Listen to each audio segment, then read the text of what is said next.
gamers, and welcome to episode 341 of the Super Ultra Podcast Arcade. I'm one of your hosts, Daniel Nicholson, and with me is my co-host, Dominic Stallworth. What's going on this week, Dominic? All right, so we've been gone for 2 weeks. I went out, did some stuff. So, yeah, we've been doing, a podcast every other... We're traveling the world, Dominic. We're world travelers. Yeah, that's what we're doing. Yep. I just travel across the state. Yep. But anyway, there's been a lot of stuff in the news. You know, we got the Afghanistan pulling out and the unfortunate incident that happened days ago with the suicide bomber. And the only reason I heard about that, because, I've been out of loop on news. Well, not totally out of loop, because I was with my old man, so he's always, because he's old, so old people look at news. He just wake up every morning, he's reading a newspaper. Yeah. I know those still existed. I think I was driving on, I think we were on 70, going down, and I saw this big flag, and I was like, why is that flag half-mast? Mm-hmm. I was like, who died? I was like, he's like, it was a suicide bomber that killed 13 Americans and I think 100-something Afghanis over Afghanistan. I said, God darn. So something big happened. Because so far I didn't hear nothing drastic like that happen. I was like, well, at least something like that hasn't happened yet. But, man, it sounds like today, as of today, Sunday, that there could be another incident happening that they intel is telling people. It's this whole situation is just effed up. I mean, it's such an effed up situation. Absolutely. I mean, it's like you've been over there for 20 years and we're about to pull out and bam, whoop, Taliban's like, okay, we're just thanks. We've been waiting you out this entire time. Yeah. So it's man, it's I don't even know what to say about that. And then you have Hurricane Ida coming as of today, too. I think at 1 p.m. Eastern time, it will touch down over in Louisiana. So they're going through that. And it looks like so far it's a Category 4 that's going to start out with. Just about 1 mile or 2 miles per hour short of a Category 5. Wow. That's how. So this is. I just hope some miracle way that damage. It's not people homes don't get as damaged as. I just hope the situation doesn't get as bad as it could possibly get. Yeah. This may be a miracle. Things just don't go as bad as things don't go bad, but hopefully it's not tremendous. Definitely not like Katrina. Mm-hmm. I just don't want that situation to happen again. It sucks. It sucks. So yeah, really pretty bad news around. We were just trying to find something before the podcast. Hey, what can we talk about that's pretty good that's happening? Yeah. It's not really much. Not worth talking about. Yeah, not on the global level. Yeah, exactly. So I guess we could get down to sports then, and some more bad news, for the Baltimore Orioles. Well, they stopped their losing streak at 19, so they didn't break the record. So. Yay. And they won 2 games in a row after that. So I was like, oh, yeah, I was going we're going to go on a big winning streak now to make up for all those games we lost. Mm-hmm. And then we lost, I think, the last 2 games. So, yeah, the Orioles, I mean, we're the worst team in the baseball, worst record. I just wanted to be in the middle of the pack. That's all I wanted to be. I wasn't asking to be in the World Series or anything, or even near the playoffs. Just not last place. Yeah. And unfortunately... That's not. It doesn't look like that's going to happen. I'm just hoping we can win 50 games. I don't even know if we can win 50. Where are we at? 40 now, I think. Can we even win 10 more games? I don't know. That's just hard to fathom the way things are looking. But the playoffs are looking. They're getting tight. I mean, the team. Some of the teams that's going to definitely go. I mean, Dodgers are going to go. They're second place though, right behind Giants. They're the 2 best records. Tampa Bay's first place in the East again. I don't know what their first place last year, but they went to the World Series last year. Yankees they was on a winning streak. They just stopped their winning streak.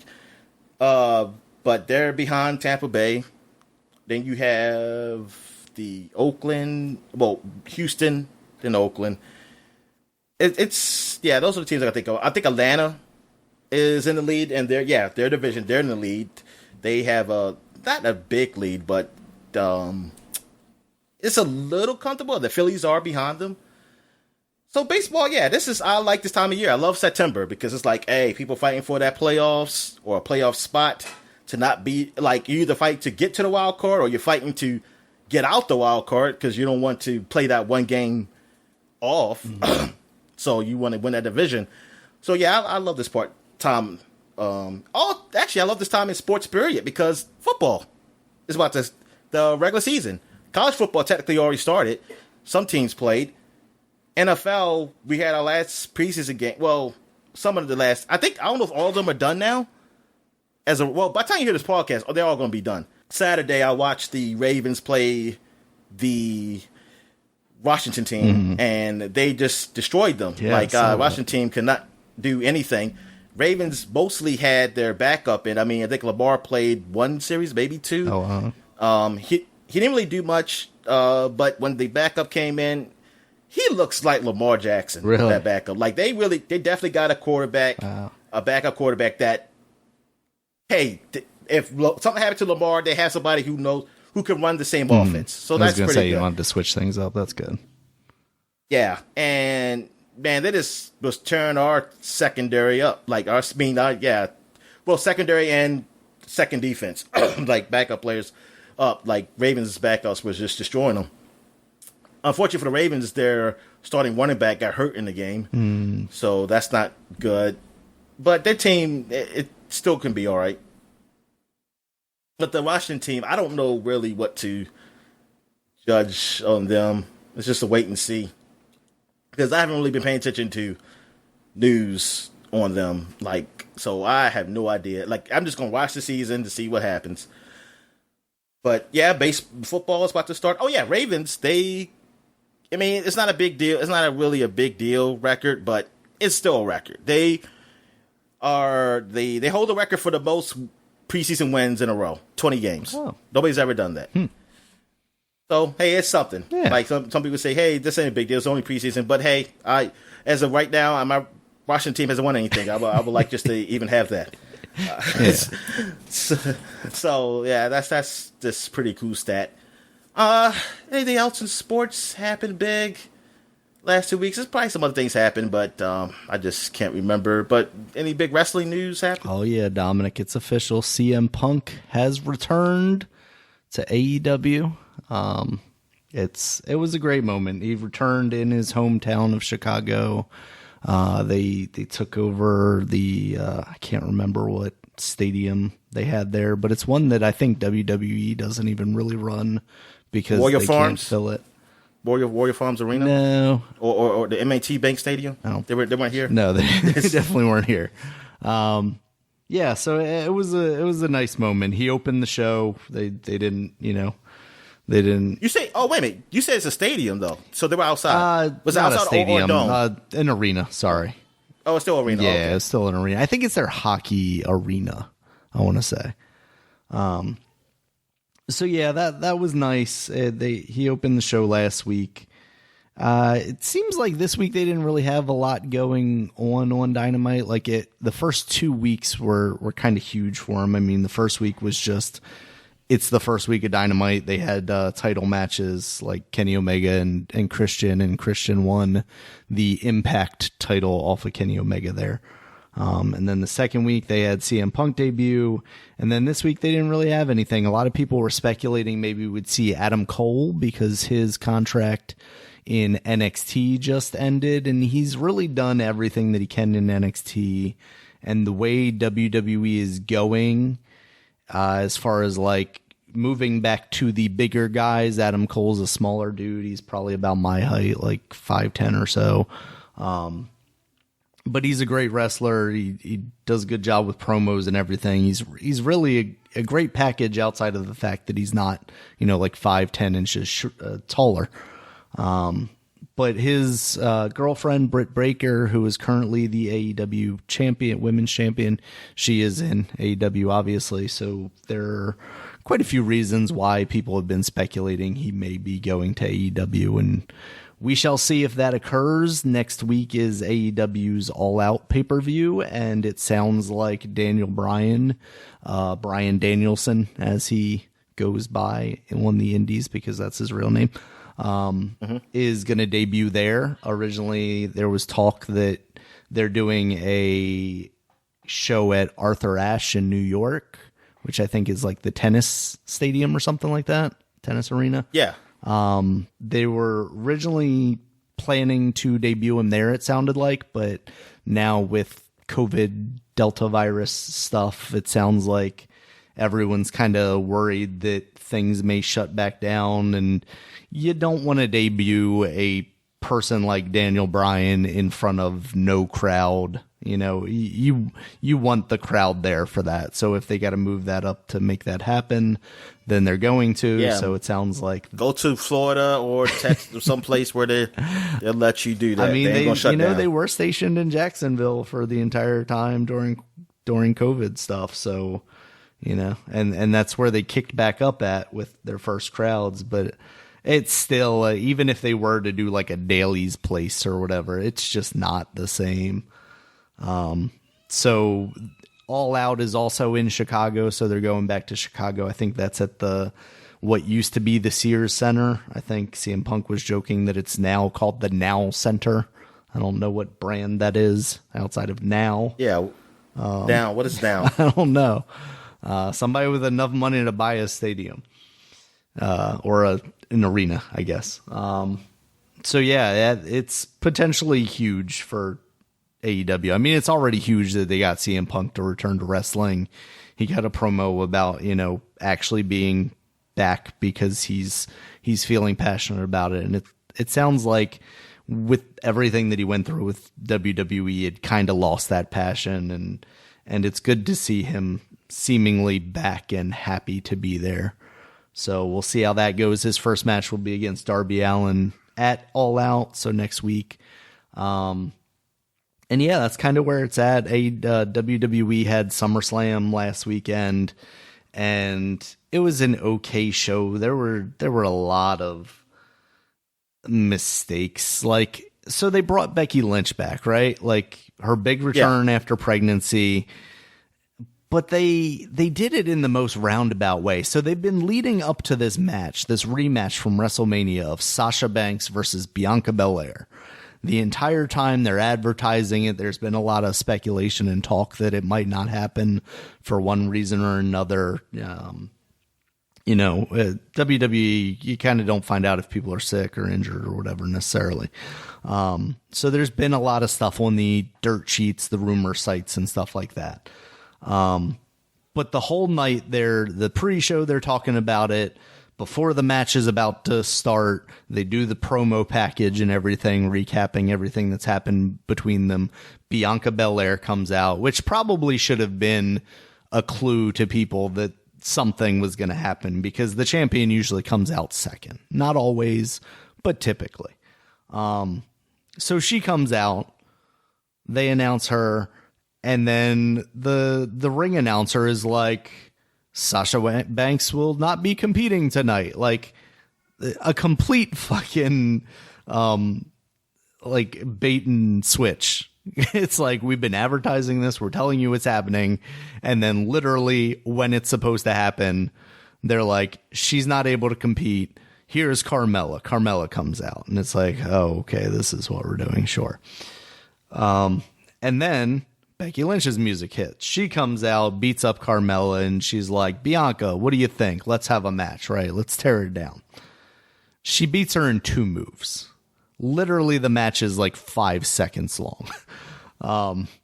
And me, I'm just like, do they want Becky Lynch to be a heel? Because Bianca Belair is the face. Like, she's been great. She's huge baby face, beat Sasha at WrestleMania, you know, tears down her eyes, amazing. And I'm just sitting there like, you just brought Becky Lynch back, like one of your most popular people over the last 2 years.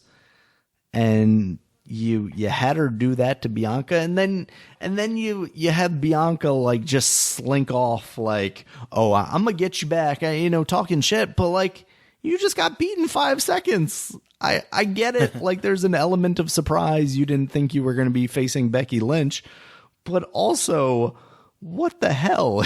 and this is a woman in Bianca Belair that has just beat like everyone on your women's division on SmackDown. So it's like, all right, so this woman that beat everybody is now going to lose in 5 seconds. That's it's just a real rough look all around there.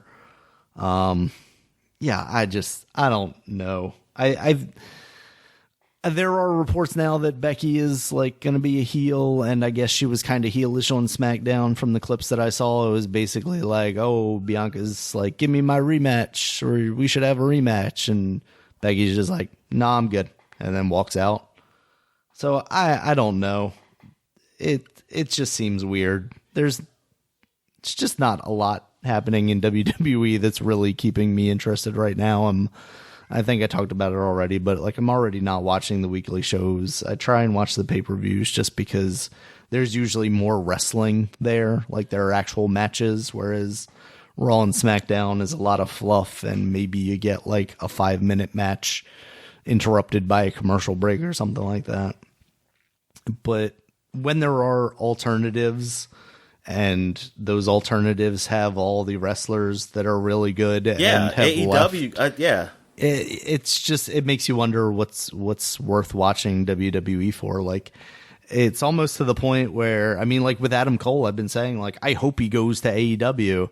And it's weird because I remember just a few years ago, it's like, oh, this guy's contract in New Japan is coming up. I hope he goes to WWE so I can see him wrestle all these guys. And now I'm like, man, I really wish like Seth Rollins and Becky Lynch, if their contracts come up, if AEW could offer them enough money to make them jump ship. Like, can I just have them in this federation where like it seems like cool stuff happens? I don't know. So we'll see. I'm excited for Daniel Bryan to come back and be able to have matches with countless numbers of people. I mean, like Kenny Omega and the guys in AEW, but also that opens him up to the ability to have matches with guys from New Japan, and that could just be incredible on levels that I'm not even ready to contemplate yet. So I'm excited for that, but WWE right now is just on a downturn, and it sounds like from all the rumors, NXT is basically being rebranded as proper developmental, like it originally was intended to be. So like less big indie stars and more athletes that couldn't cut it and are big and strong, and WWE wants to train to put on Raw and SmackDown. So if that ends up being the case, it's like then the NXT shows aren't even really going to be worth watching anymore. And that was kind of the only thing that kept me tangentially around for WWE related products. So we'll see. But that's kind of where wrestling is right now, Dominic. All right. I mean, I'm glad that AEW though is pushing the envelope. Mm-hmm. Yeah, they're thriving right now, it seems like. Yeah, where WWE's lacking, they're doing well. Mm-hmm. So at least it's there for wrestling fans. Exactly. There's something out there for wrestling fans. It's good to have an alternative, yeah. Yeah. All right. So I guess we go into what we were watching. So we both watched What If. Like that's basically all we watched. Yeah. Well, that's worth talking about anyway. So how do I feel? Okay, the first What If is the Black Panther / Guardians. Like if Star-Lord was T'Challa. And I did enjoy that episode overall. How'd you feel about it? I felt the same way. I liked the concept of it, and having... My fault. I'll go into detail. I just want to like it, and then maybe like the other one. Then we just go right into spoilers, man. I just want. Gotcha. Yeah, I like this one a lot. Okay, and the second one was like, what did Avengers? What Avengers got assassinated? Basically, like what would happen? Yeah, pretty much. I thought it was okay. I mean, it's okay to me. It's probably the least of the ones that came out that I liked, Yeah, but it wasn't. the three, I didn't I'd think it was agree with bad you. or horrible or anything. I still enjoyed it. I just wasn't really impressed with it. But how'd you feel about it? Yeah, pretty much the same. I think it's the lesser of the three right now. There are bits of it that I really liked, but for the most part, overall, it was kind of bland in a lot of ways. Okay. All right. So yeah, let's get right down to it. Like the Black Panther. So like get in detail, like what you like about Black Panther. I like the subversion of it. Like even from the very beginning, where it's like he's like, "Who are you? I'm Star-Lord," and he's like, "Oh my God, I'm your biggest fan," instead of like, "Who the fuck is that?" You know. And the entire time, that character is just like fanboying out over T'Challa because apparently T'Challa's just basically made the entire universe a better place, including the Ravengers and some people surprised Thanos as well. You know, Yeah. His entire snap idea becomes a joke, becomes a running joke throughout the thing. You know, that sounds a lot like genocide. Yes, but it's efficient.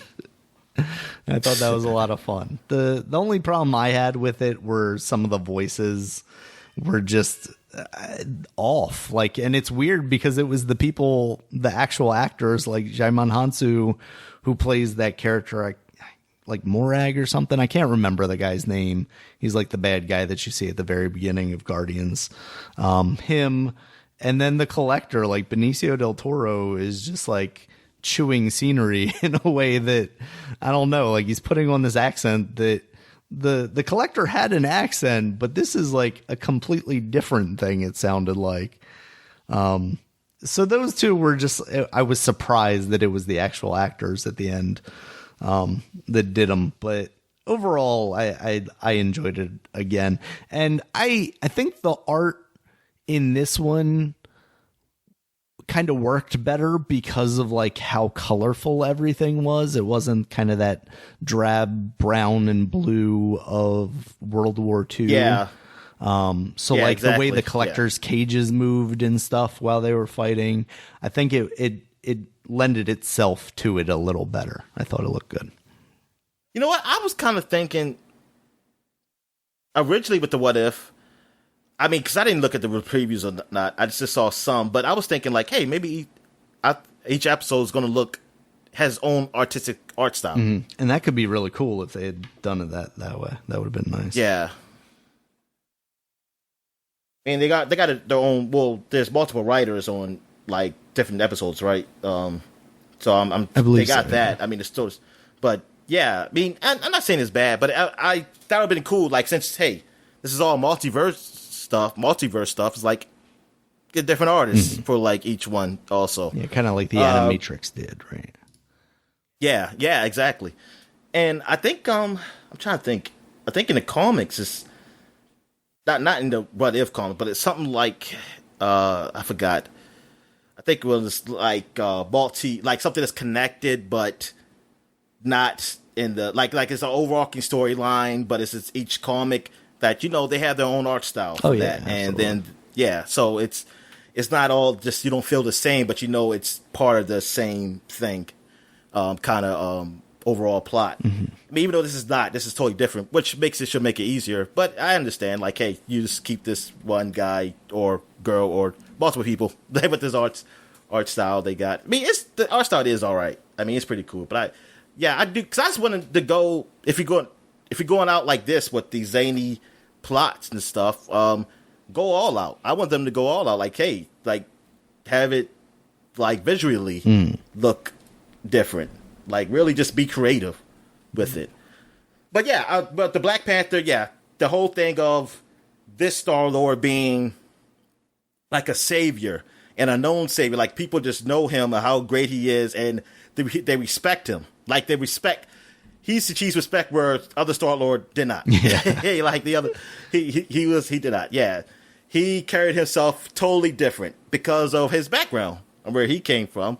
Mm-hmm. So it does, in a way, make sense. Like, hey, that you can see that. Yeah, I can see for him it'll be different how he approaches different situations of that nature. So yeah, that was fun. That was really fun.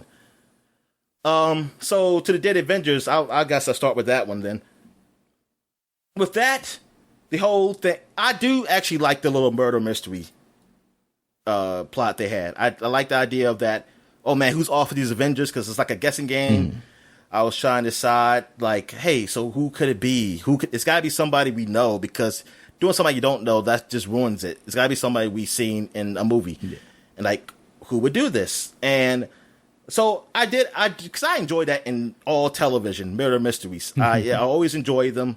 As long as they don't draw it out too long. Like, if they draw it out, like, to, so many episodes and something, that I get angry. But this was interesting how they did it. How they killed each of the original Avengers anyway, except for, now, I forget, Captain America was just still on the ice, right? Yeah, at the end of that. Yeah, so he just never, you see him. Because I thought I missed something. I was like, he must have died first, and I just missed it. But, so I'm like, okay, so Captain America's just not, he's not even out of ice, so it's like, okay, so he's not even, don't have to worry about him. I mean, whoever's killing, just saying, like, what the hell, he's dead. So, at first, I was thinking, like, what if it's Captain Marvel? Oh, really? Doing it. But, I mean, I don't know the reason, but whatever. I mean, find out that it was, what's his name, Hank Pym? Yeah, Hank Pym, yeah. Ant-Man. Yeah, so find out it was him. I was like, oh, it's Hank Pym. Oh, he must be angry about something in the past that happened. And then he said, he said about his wife. So, okay, I guess I see his that. daughter, I was Hope. Like, oh, his daughter. Yeah. I mean, his daughter, yeah. And I was like, man. I was like, I don't know. I was like, I don't know. I was like, I mean, it is something I never thought about, but it wasn't, I didn't get that satisfied feeling of like, they got it. It just seemed like a big roundabout way of getting back at S.H.I.E.L.D. though, too. It really did, because it was like, I'm going to ruin Nick Fury's future plans, because like they aren't even the Avengers yet. Like, Thor is just getting there to grab his hammer, and he's killing this dude. It's like, does he know the future? Does he know that this guy is going to become one of, like, it? I mean, I guess. Yeah. You know what? That's a good question. I didn't even think of it on that line. Yeah, because like, even the folders that Nick Fury has, like, he doesn't know about Thor yet, right? Until he comes to get his hammer. Because they didn't know what the hammer was for. Yeah. Because they were saying, that's why he said wait to see what Thor does with the hammer, because he wanted to see, can he lift this? Yeah. Because we can't lift it. Is this his? Yeah, that is. Yeah. Putting holes all up in this plot, Dominic.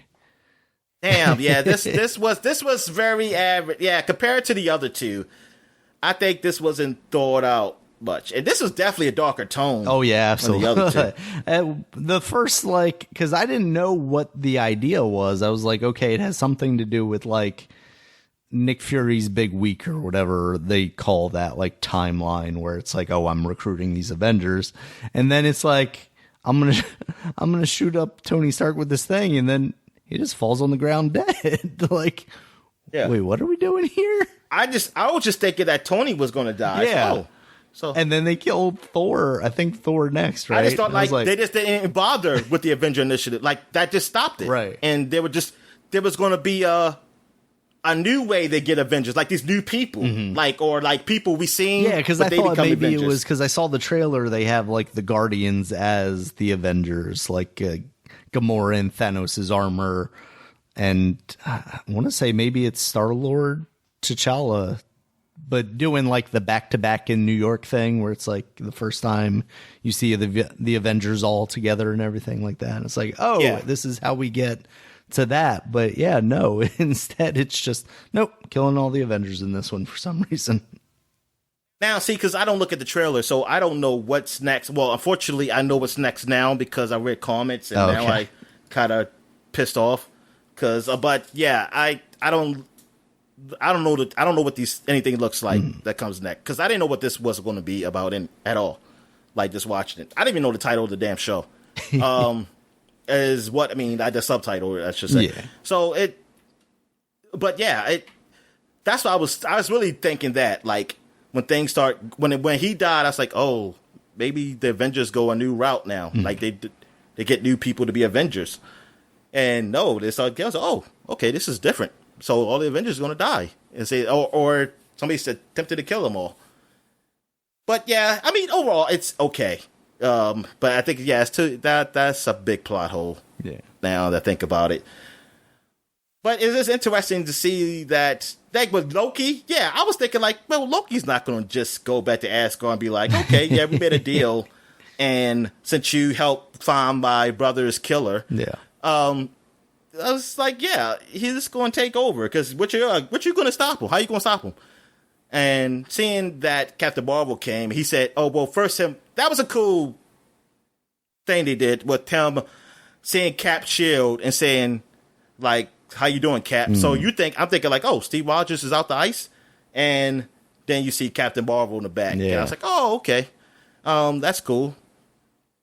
Let's see how she stopped. Well, obviously she can just stop everybody by herself. So based on blowing up that damn ship and freaking Endgame. I'm really interested to see if it's like season 2, we're going to pick up back on each of these episodes. Because I believe I read that they said, Captain Carter was going to be one that they, continually bring back. But like at the end of the T'Challa one, you have Peter Quill being met by his father. I can't think of his name.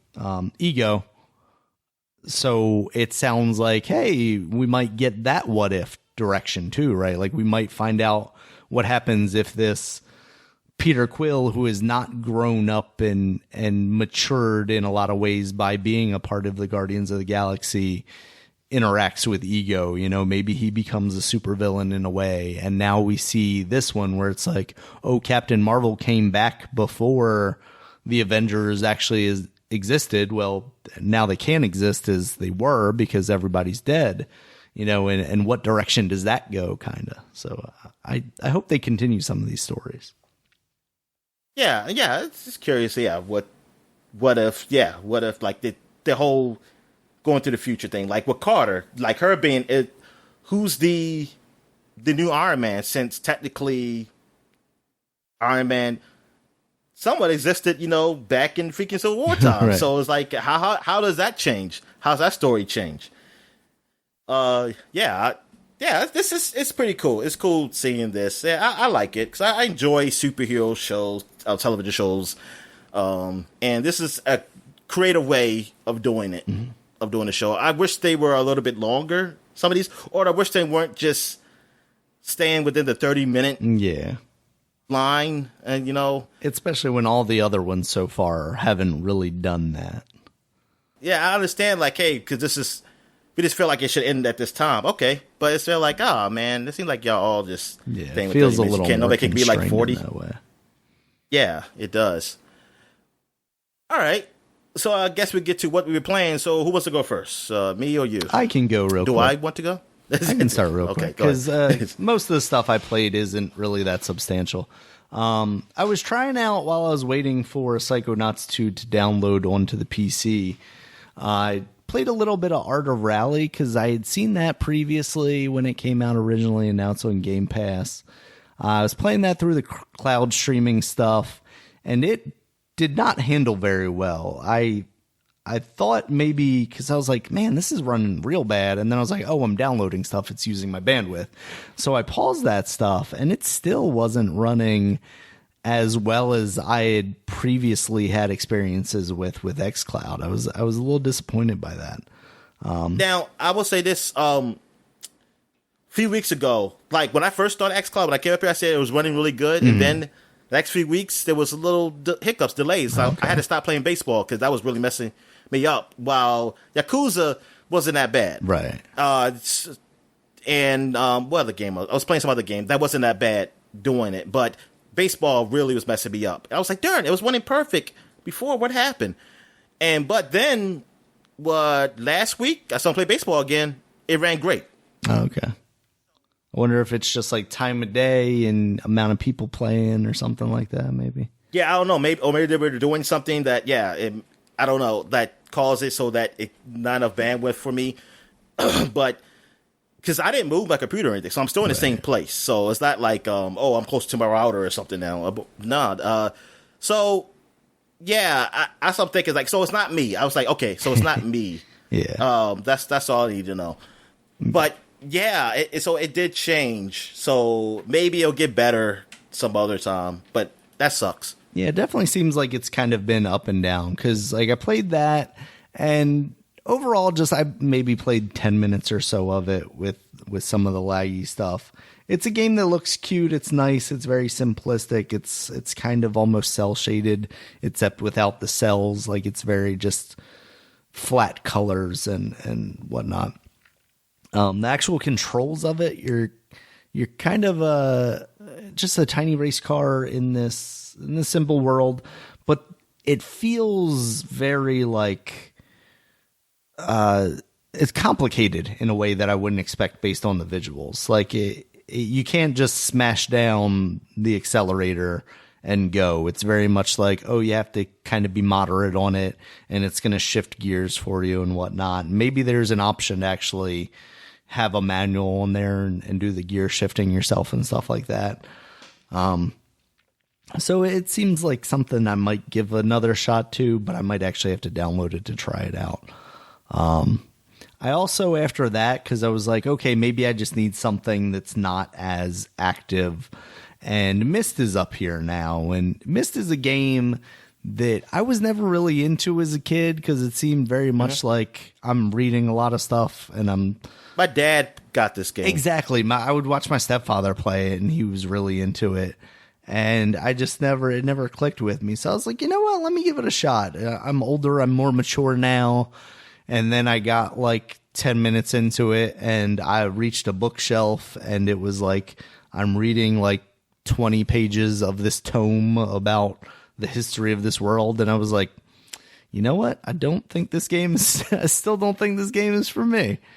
Cause I just feel like and maybe I'm wrong about it. Maybe I can just go to the puzzles, but I feel like those books and reading is probably going to play a large part in me solving those puzzles. So I was like, okay, maybe I'm not going to do this. That did run a little better, but again, it's just something that's not as fast paced. So it didn't bother me as much if I lagged a little bit. Yeah. So that was just like, I don't know about this game. I played a little bit of Spelunky on the Switch. That came out this past week. I picked that and Spelunky 2 up. I haven't tried 2 yet. Just done a couple of runs on Spelunky 1 to kind of get my legs back under me and figure out how they've set up the controls on there. So that runs fine. I thought maybe I saw some stuff about Spelunky 2 maybe not running as well. That would be disappointing because that game doesn't seem like something that should be that intensive. So hopefully if there are issues now, they can maybe patch that stuff out. I played a demo of Picross, the Master System Genesis version, and I like Picross puzzles. And with these newer games, they have all sorts of things like combo Picrosses where like the numbers between lines are weird, and color Picross, which I thought was going to be extremely hard and then turned out to be okay. But basically, if people aren't familiar, Picross is a puzzle game.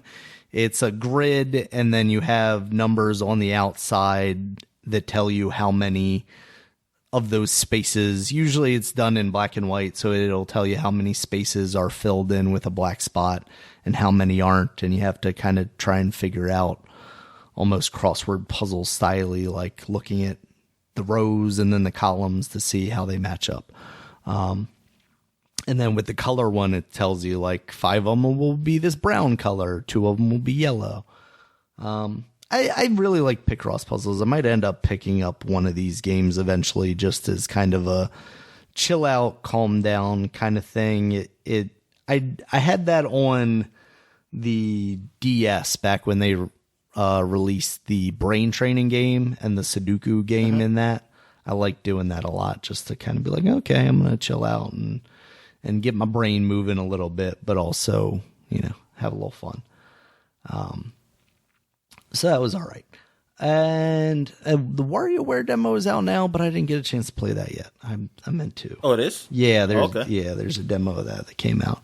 And then kind of the big one that I played this week. Do you want to talk about that now or wait since you played a little bit of it as well? No, you can talk about it, and then I'll just talk about it. Go into mine. Yeah, so I played Psychonauts 2 that released this past week. And it's funny, I was talking about the cloud streaming stuff because the first night that I played it, I was streaming it to my laptop, and I had very little issues whatsoever. It ran perfectly fine. And again, maybe it's just a time thing. I was playing later at night, so maybe there weren't as many people playing as when I was trying Art Rally yesterday, which was, I don't know, like later midday, kind of, a higher traffic time. So yeah, the cloud streaming of Psychonauts was perfectly fine. I did have like one moment where it was like, got a little bit laggy and then it cleared up just fine. That game is impressively beautiful. I think it takes the art style of the original and up HDs that in a way that looks good. I think it's an art style that lends itself to maybe not like the most intensively powered graphics, but still does a really good job of looking good. It reminds me a lot of like a claymation Nightmare Before Christmas, kind of one of the Wallace and Gromit almost kind of thing. Especially because the characters, the not discrepancy, like the wide array of characters that they have in there, they all have very unique looks to them. Their faces look unique. They're different colors. They're different shapes and sizes. It's really cool in that way. Like they're very distinct silhouettes for everybody. And so far, I'm maybe like an hour and a half or so into it, I think. So far, they're already like onboarding me with all the powers that I remember from the first one. So it's not one of those games where it's like, oh, you got knocked on the head and you've got amnesia and you don't know how to use any of these things that you had in the last game. We're going to start you over completely. No, this one's just like, hey, you remember you have that power to roll on the ball, and then you press the button and you're like, oh yeah, I'm rolling on the ball again. That's cool. So I'm sure they'll give you new powers once you get kind of all your old ones back. Right now I can do that. I can levitate with the ball above my head. I can set things on fire, shoot a little beam at people. Platforming feels really good so far. The combat I'm not super into right now. Like the melee stuff doesn't necessarily feel good. It doesn't seem like it's going to necessarily be combat heavy though, or focused in any way. So I don't know if they're just using it as a way to kind of break up the platforming stuff. I recall that kind of being the case with the first one, so I would imagine they're going kind of the same route. I've heard some positive things about the combat, though, so maybe there's something that kind of changes it up a little more. It just feels like when I want to dodge, I'm not dodging as quickly as I would expect to, and maybe that's part of like one of the power-ups or something, because you do have the ability to upgrade your different powers and whatnot. So yeah, right now I'm really positive on it. The reviews that I've seen so far have been really positive on it, so that gives me a good feeling, because it's been quite a few years since that first game came out, and sometimes it's just hard to live up to the hype that, or not even the hype sometimes, like the memory of the first game that people have. It's like, oh man, a second one of those is finally coming, and then you kind of build up these expectations and it kind of falls flat, but it doesn't seem like that's the case with this one so far. So what did you think about it with your time so far, Dominic? All right, so I haven't finished the first stage yet, but so I played little of it, but I did use like the telekinesis power, basically the melee when you kind of just slapping people. Yeah, the psychic slap. Was that the hand? Yeah, and I'm trying to think, what's the other power I unlocked? Did you get the fire one yet? No. Okay. No, I didn't get that. I forget.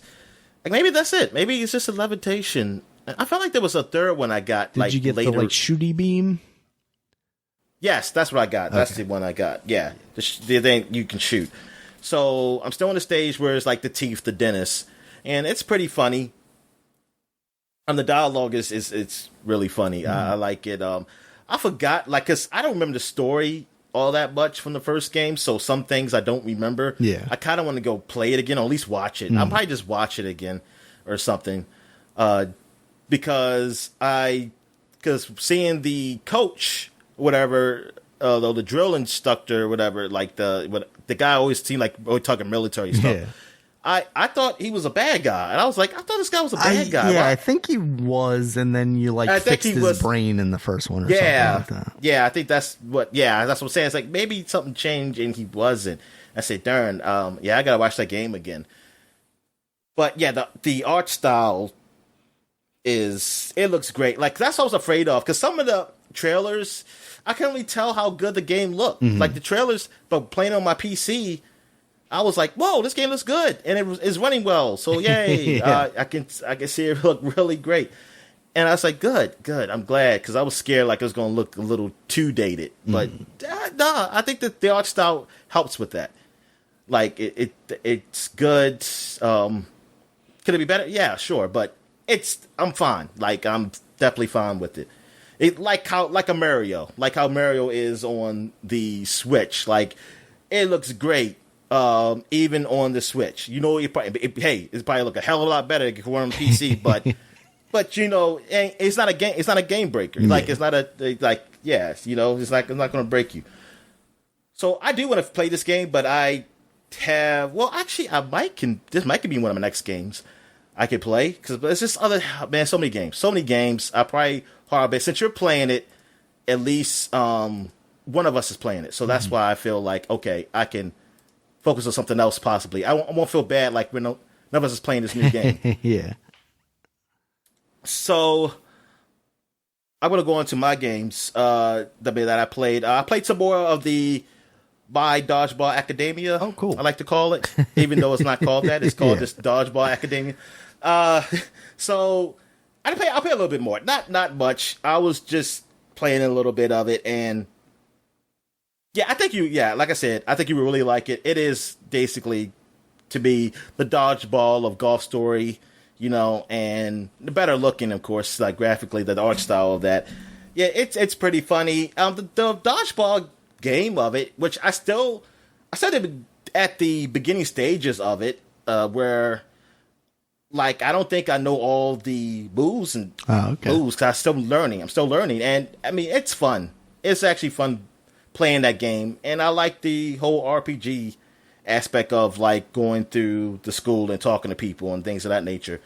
So yeah, this game I think I want to get into. I want to finish this game. Like I want to play this, and I mean it just tells you how these games on Game Pass, man, like they have. It's like I like not only the quantity of them, but the variety, of these games, and some of the quality. Like I know some people who may look at Game Pass, especially people who don't have it, or people if you're of a certain ilk, you look at it and say, "Oh, these games aren't like huge. All these games they're not AAA. They're just they're like end games, like games I would never buy, and they're not that great."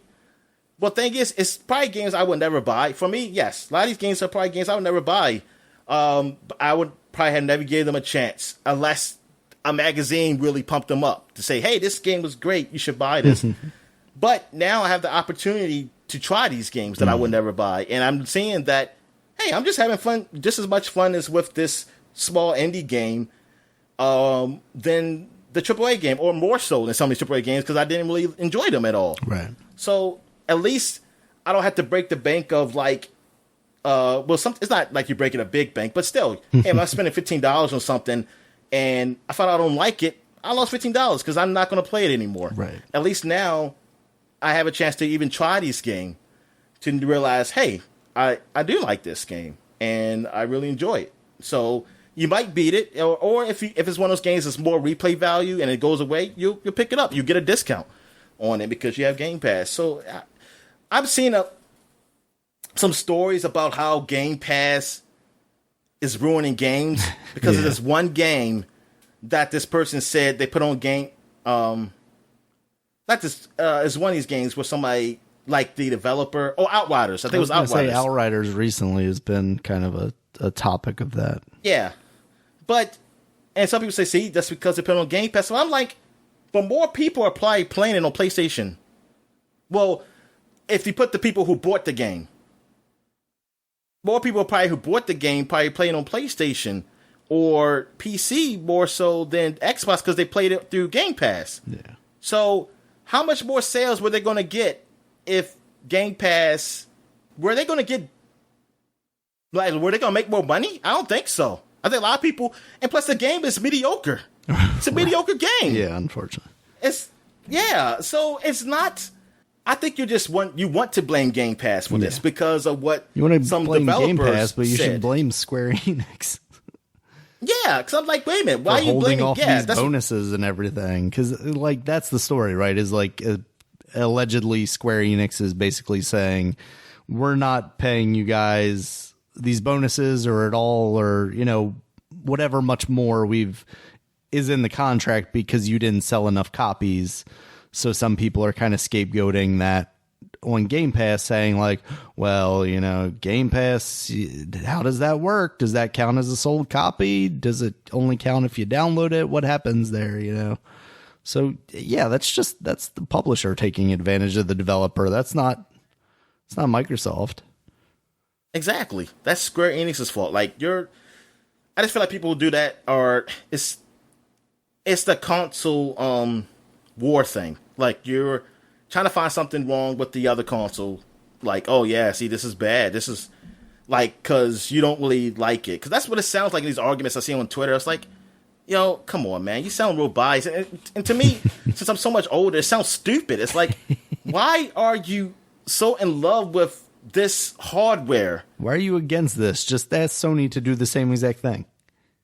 Yeah, that's what we should want. Like I was upset that Microsoft was $500 for their damn Xbox One when it first came out, and Sony was $400. I was like, I want an Xbox ecosystem, but why can't they just take the loss on that goddamn Connect shit and just sold it for $400? And that's why I didn't get it till release. Well, I was gonna get it a year later anyway, but that's why I got it like used refurbished one instead of just a brand new one, because I probably would have got a brand new one. It was just $400. But there's a lot of problems with Microsoft that I didn't like. I mean, I said it, but I'm not gonna try to justify if something's like done wrong or try to find a reason to hate the other. I mean, that's just such a dumb argument.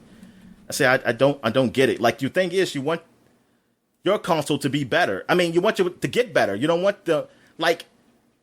seeing the other console be worse for your, like, how am I trying to say this? Oh yeah, I'm trying to say it like this. Like, seeing Microsoft be worse, like, shouldn't make you feel better about having a PlayStation. It should be that your PlayStation has done something to make it better. Right. Because if Microsoft just changed to do something worse, then it's like, well, I'm glad I got PlayStation. But your PlayStation didn't do anything. It's just that Microsoft fucked themselves over. It's not as bad as that, where you want it to be as good as that thing, right? Exactly. So it's, I don't know. But anyway, Outriders, I did play some of that, and the game has problems. Like, I was trying to play with random people. Every time I try to put me in a group, then they say, oh, nope, you can't get in the group. You can't get in the group. And I just, like, whatever. I just played by myself because I was playing on streaming. Since the streaming was working all right, I was like, let me play some Outriders. And it runs well through Xbox streaming. Like, the load times are way faster than there are on my base Xbox. And, it makes it a lot easier for me to get through that game. I mean, the game is, like I said, it's all right. I mean, I have fun with it, but it's not, such a great game or anything. Like, it's a good game to have on Xbox Game Pass, I feel like.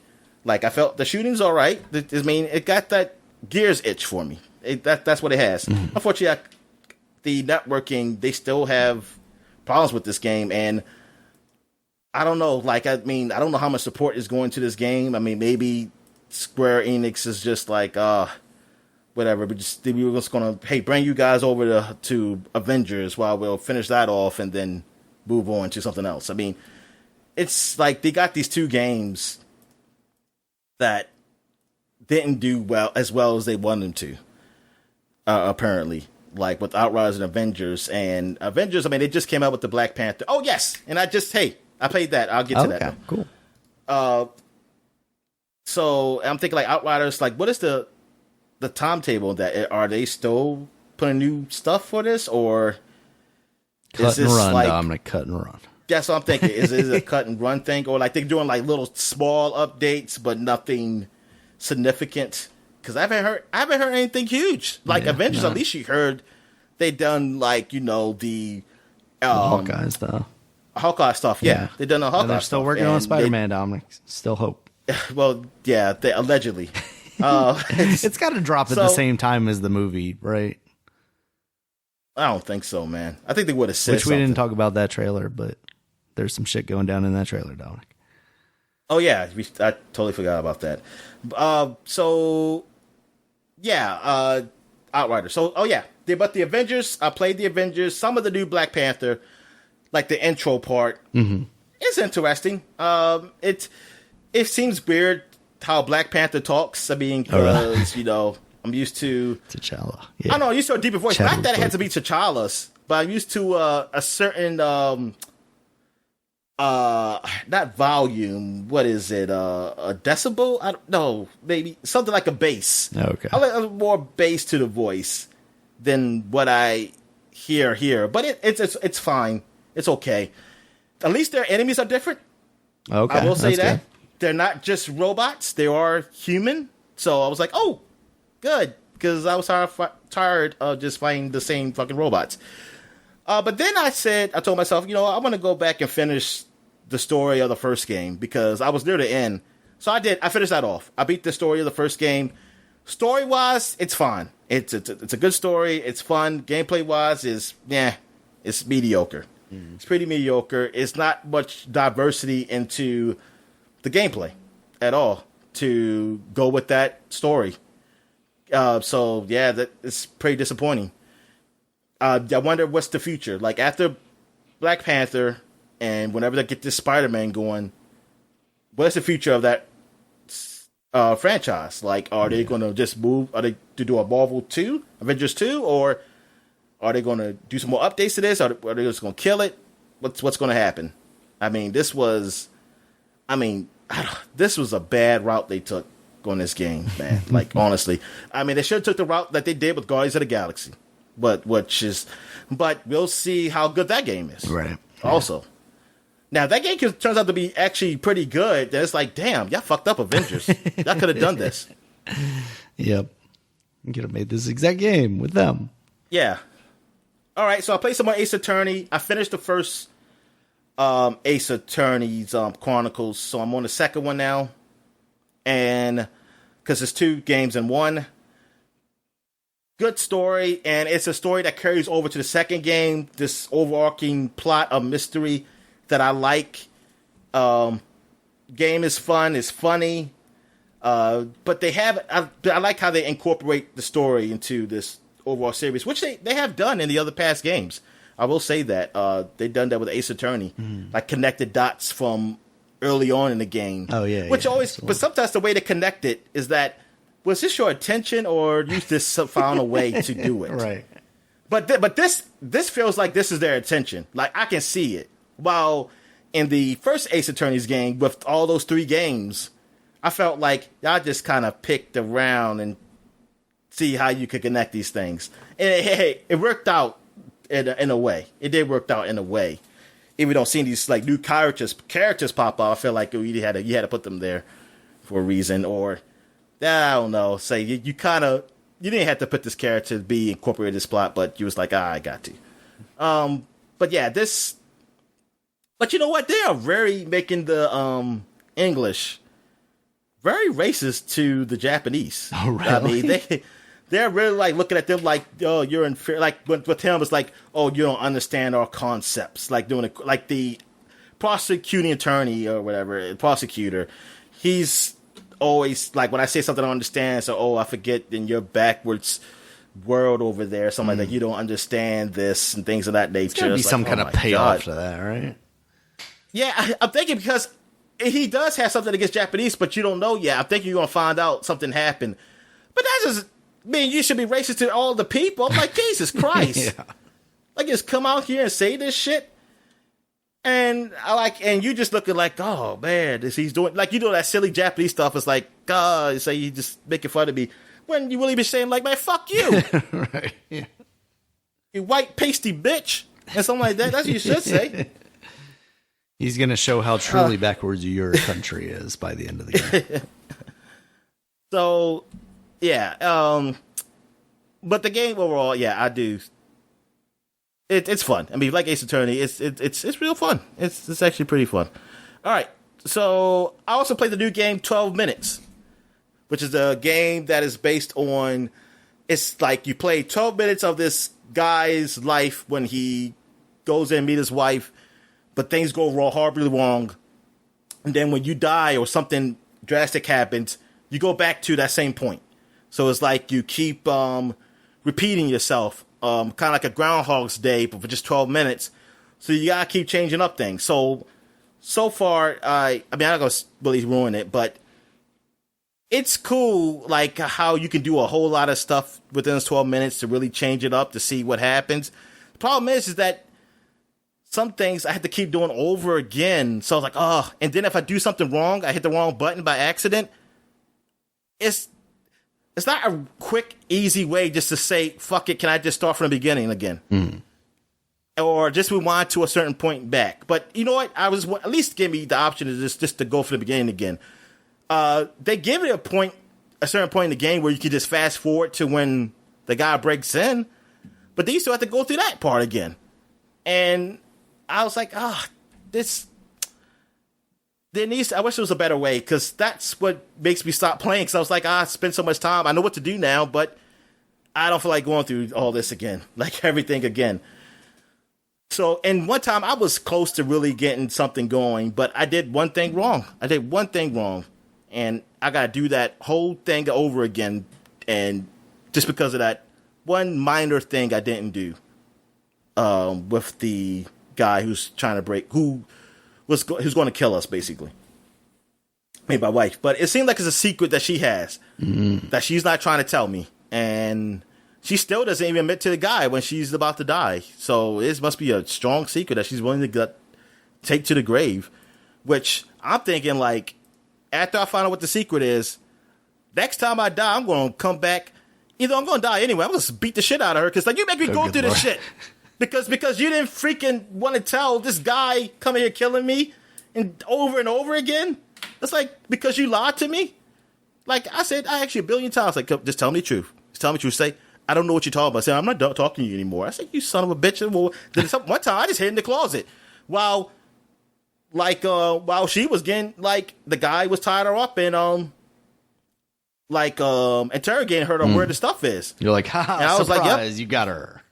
Yeah. I was like, nah. I said, I'm just gonna watch him kill her ass. But actually, that turned out to be a good thing to do, though, because she told something to him that was a clue, and I was like, oh, I can use this to next time. I was just doing it out of pure hate, just to see if you get, because I hid in the closet before she knew I was there, so she didn't think I come home yet. And I'm just watching. Said, yeah, you take that, son of a bitch. That had to make me get killed because of you lying. Well, we could have got out of here. You're not believing me to just leave. But yeah, it's creative. It is creative, but it's little minor problems. But yeah, I do want to finish it because I want to know what happens. I think that's it. Oh, Mass Effect. I did finish Mass Effect 1. I finished both of them, the male and female shepherd. So my female one, she let the council die, and then you even have a choice in your dialogue to say, like, why'd you do it? And I said I did it purposely. I said because for humanity to take over, because these people ain't doing shit for us, which I actually agree, even on the male side, really. It's like, man, I would have let those motherfuckers die.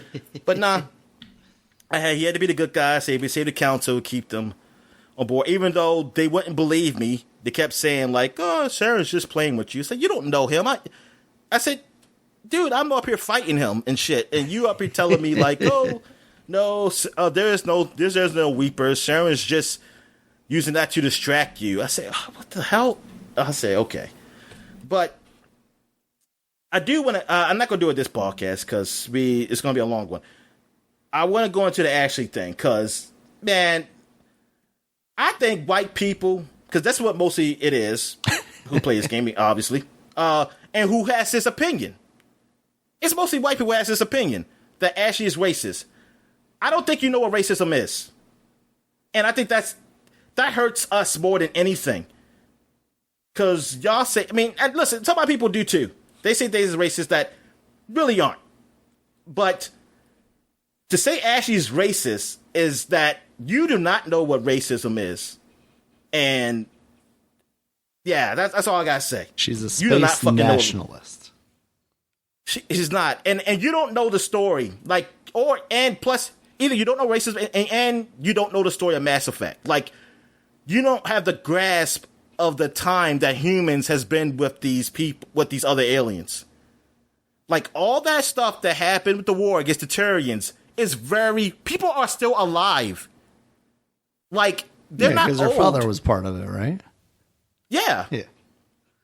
I mean, no, her grandfather was. Oh, okay. Now, her grandfather's dead, but Anderson is part of it.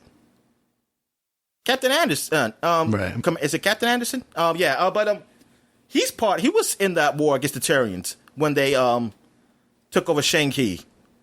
Or Shanghai, whatever. Shang-Chi. So that is very recent.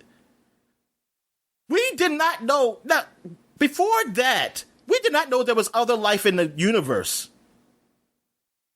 So, for her to have the opinion that she has, it is highly. I'm actually amazed at how these humans have just accepted this and how they accepted us. I'm very amazed at that.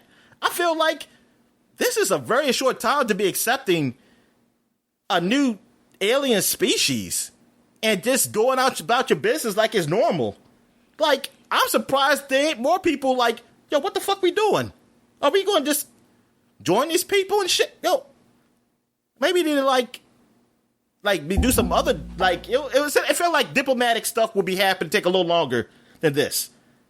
Than a person's lifetime, really.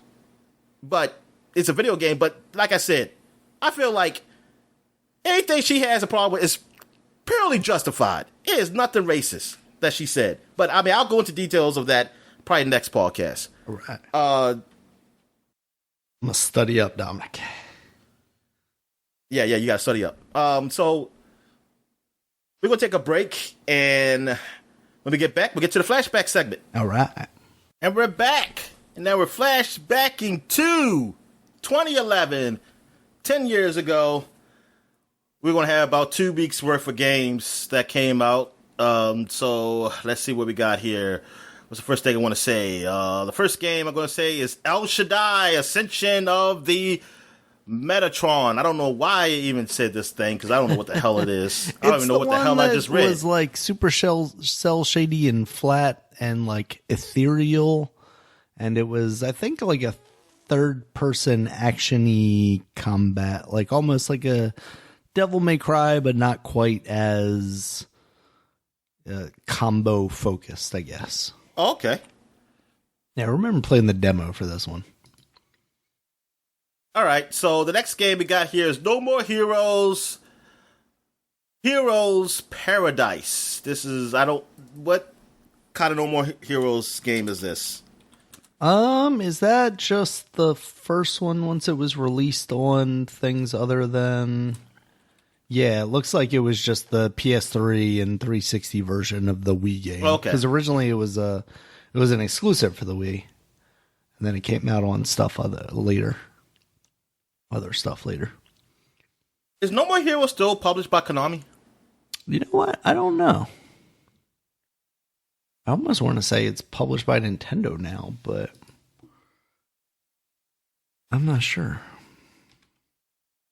Oh, see, like they said the North American and EU versions were published by Konami. Oh, okay.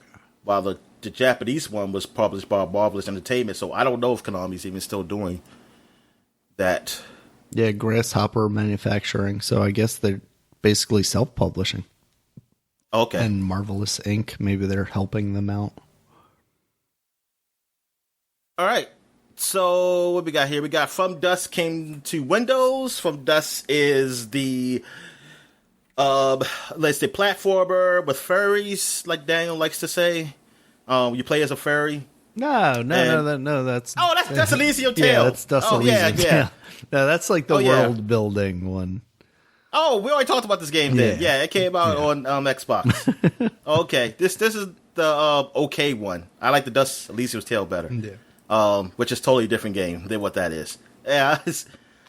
We got Konami Crazy Racers came out on the Android. Ooh. I don't know why. I don't usually talk about Android games. Because it was so good. I remember it on the Game Boy, at least.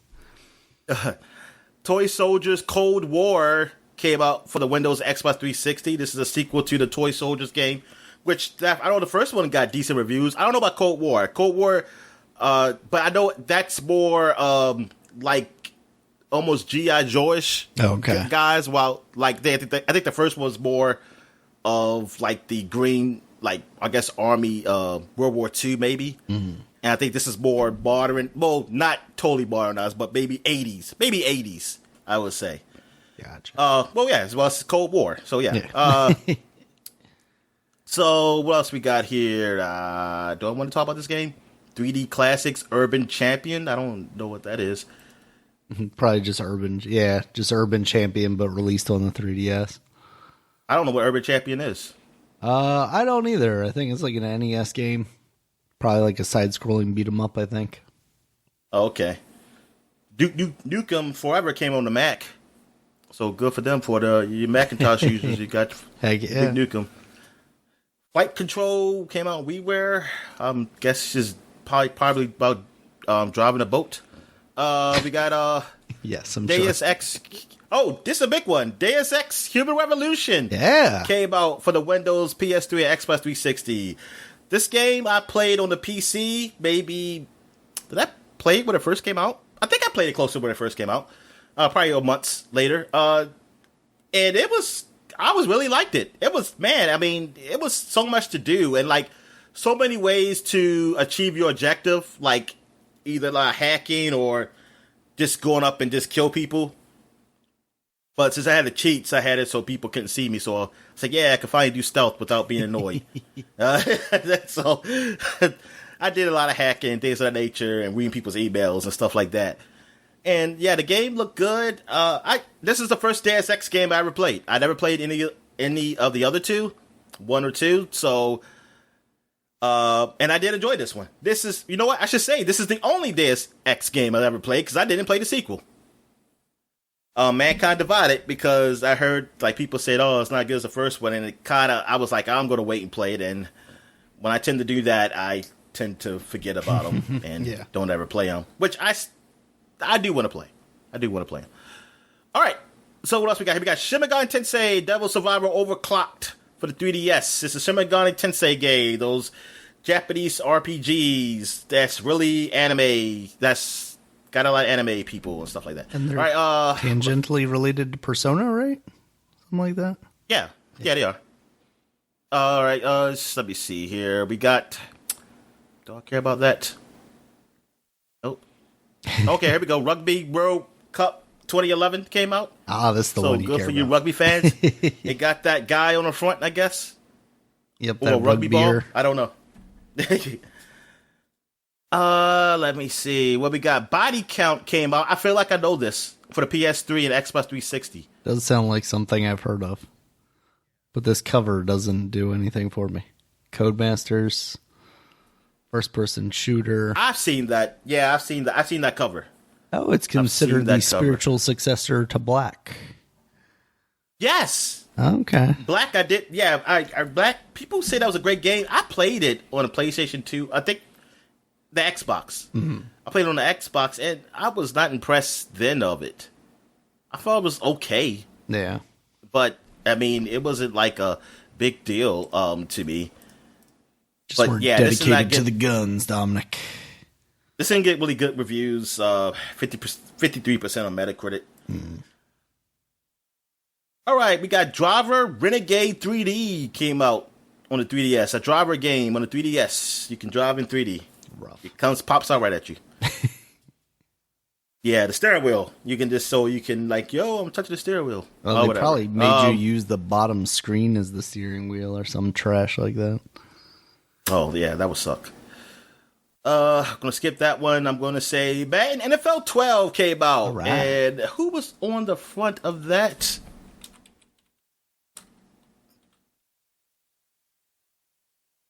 Peyton Hillis. Oh God, that's the one when they used to vote for him. And he didn't do shit. He did stuff for 1 year.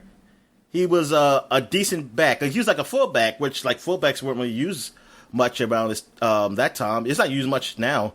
And he did great for that 1 year. After that, nothing. Absolutely nothing. And that's what some people were mad. Like, how did he get on the cover? Like, to say the Browns fans really just came out hard for him? What else we got? We got Mortal Kombat Arcade Collection for the PlayStation Network came out. Okay. The Baconing came out. I guess you're making bacon. The Baconing. Tropical 4 for the Windows came out. Okay. That's There's always a new strategy Tropical game. You know? Yeah, Tropical, yeah. That comes out a lot. What are we on? 7 or 6? That's a good question. I remember seeing 6. 6? I definitely know a 6. Probably 6, maybe. I'm afraid to say now. Ugly Americans Apocalypsegeddon. Oh boy. Came out for the PlayStation Network. I ain't never heard of this.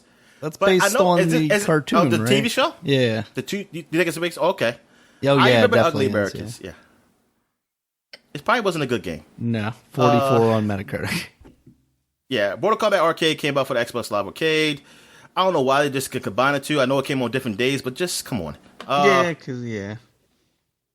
Rock of Ages came out. It was kind of a cool concept. It was like that kind of like bowling ball rock going through. Yeah. It's kind of like Monkey Ball in a way, but not. What about Calamari? Calamari? What about it? No, I'm saying, is it like that? Because that's a big ball of people. Oh, Katamari. Yeah, I guess something like that. Basically, you were kind of rolling. I can't remember if you were controlling the stage either game, so or the actual ball, though. That's what I don't remember. I haven't played neither game. Well, actually, Rock of Ages, I played, I think, a little. No, I think I just watched it. I watched it and thought, like, hey, I would like it. Yeah. So you got Windows, Xbox Live Arcade, PlayStation Network that came on.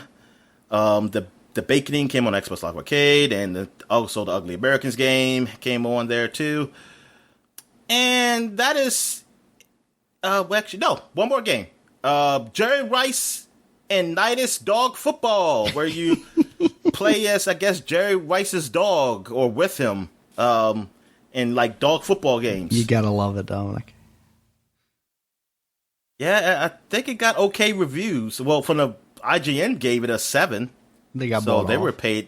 Yeah, they were paid handsomely. It's just like, yeah, Jerry Rice football. I mean, Jerry Rice, because they're in San Francisco, Dominic. They were like, we got to give the hometown boy, and by that I mean team. I don't know where he's actually from, but we got to give him a good score. He couldn't call him Montana or something like that. Like, he couldn't call not Johnny his own U, quarterback. Dominic. It's Leonidas. Whatever. Or at least that's what he tells everybody. Whatever.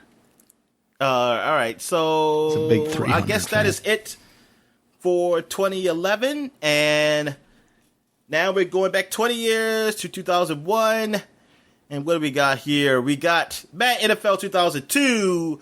I want to say Dante Culpepper's on the front of this one, if I remember. And yes, I was gonna say Dante Culpepper, right. Quarterback for the Vikings. He was cool. I used to like that team. I used to love that team because they were great. But unfortunately, the Vikings, what they always do, they always just losing the playoffs miraculously. Man, I was always rooting for Randy Moss to get a ring. All right, so what else we got here? We got Armored Core 2, Another Age came out on the PlayStation 2. That's where you get in this big giant robot and blow up shit. Basically like a Metal Gear or something. Or like a Mech Warrior. I always get this, Armored Core. Back in the day, I was confused with Mech Warrior. Yeah, Mech Warrior, Armored Core. What's the Square Enix one? Well, Squaresoft, I think at the time.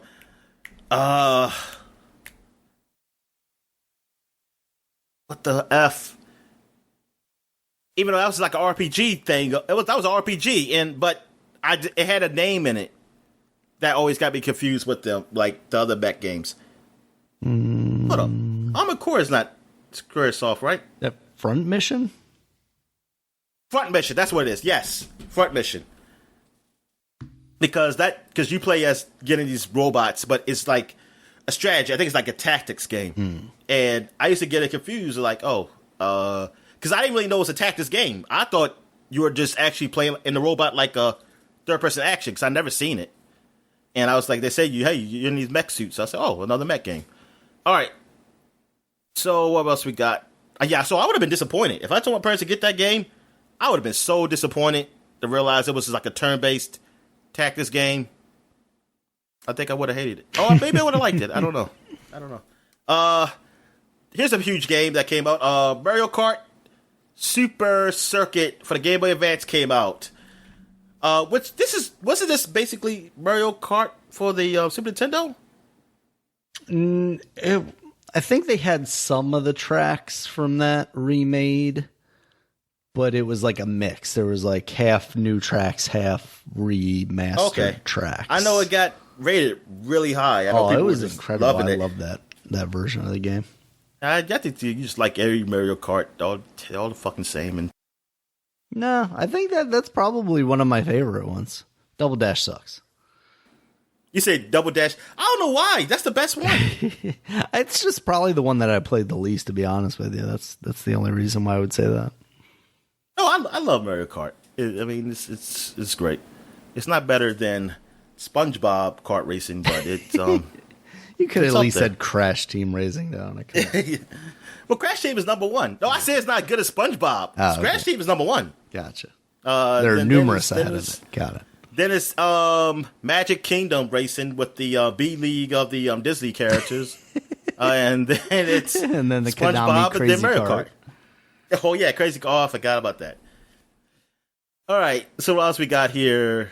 Dave Mirra's Freestyle BMX 2 for the PlayStation 2 came out. It's before it got to XXX. Yeah, I guess this is the last one before XXX, right? Yep. Before he became relevant.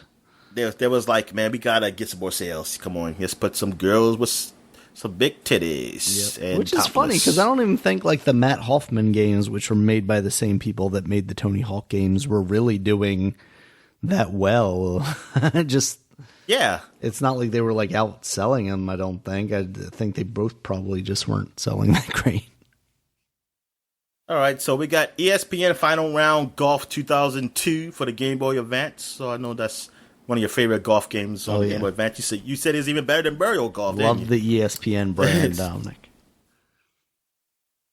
Also, you got Alchemy for Windows, which is a puzzle game with a wizard face on the front. He looks angry. Like if that's what I think it is, because I remember it's like PopCap.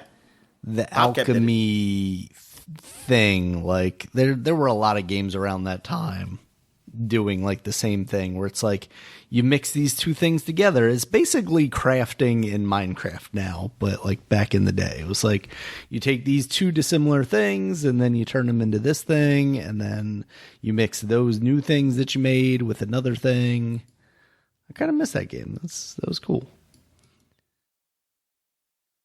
And now we're getting here. What we got here? We got Test Drive Off-Road Wide Open for the PlayStation 2 Test Drive games, man.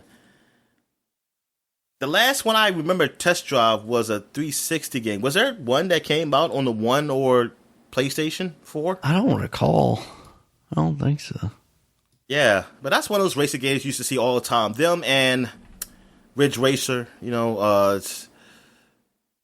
Of course, well, you still see Need for Speed though. I mean, it was like I see Test. It was like different versions of Test Drive. I mean, that just comes out.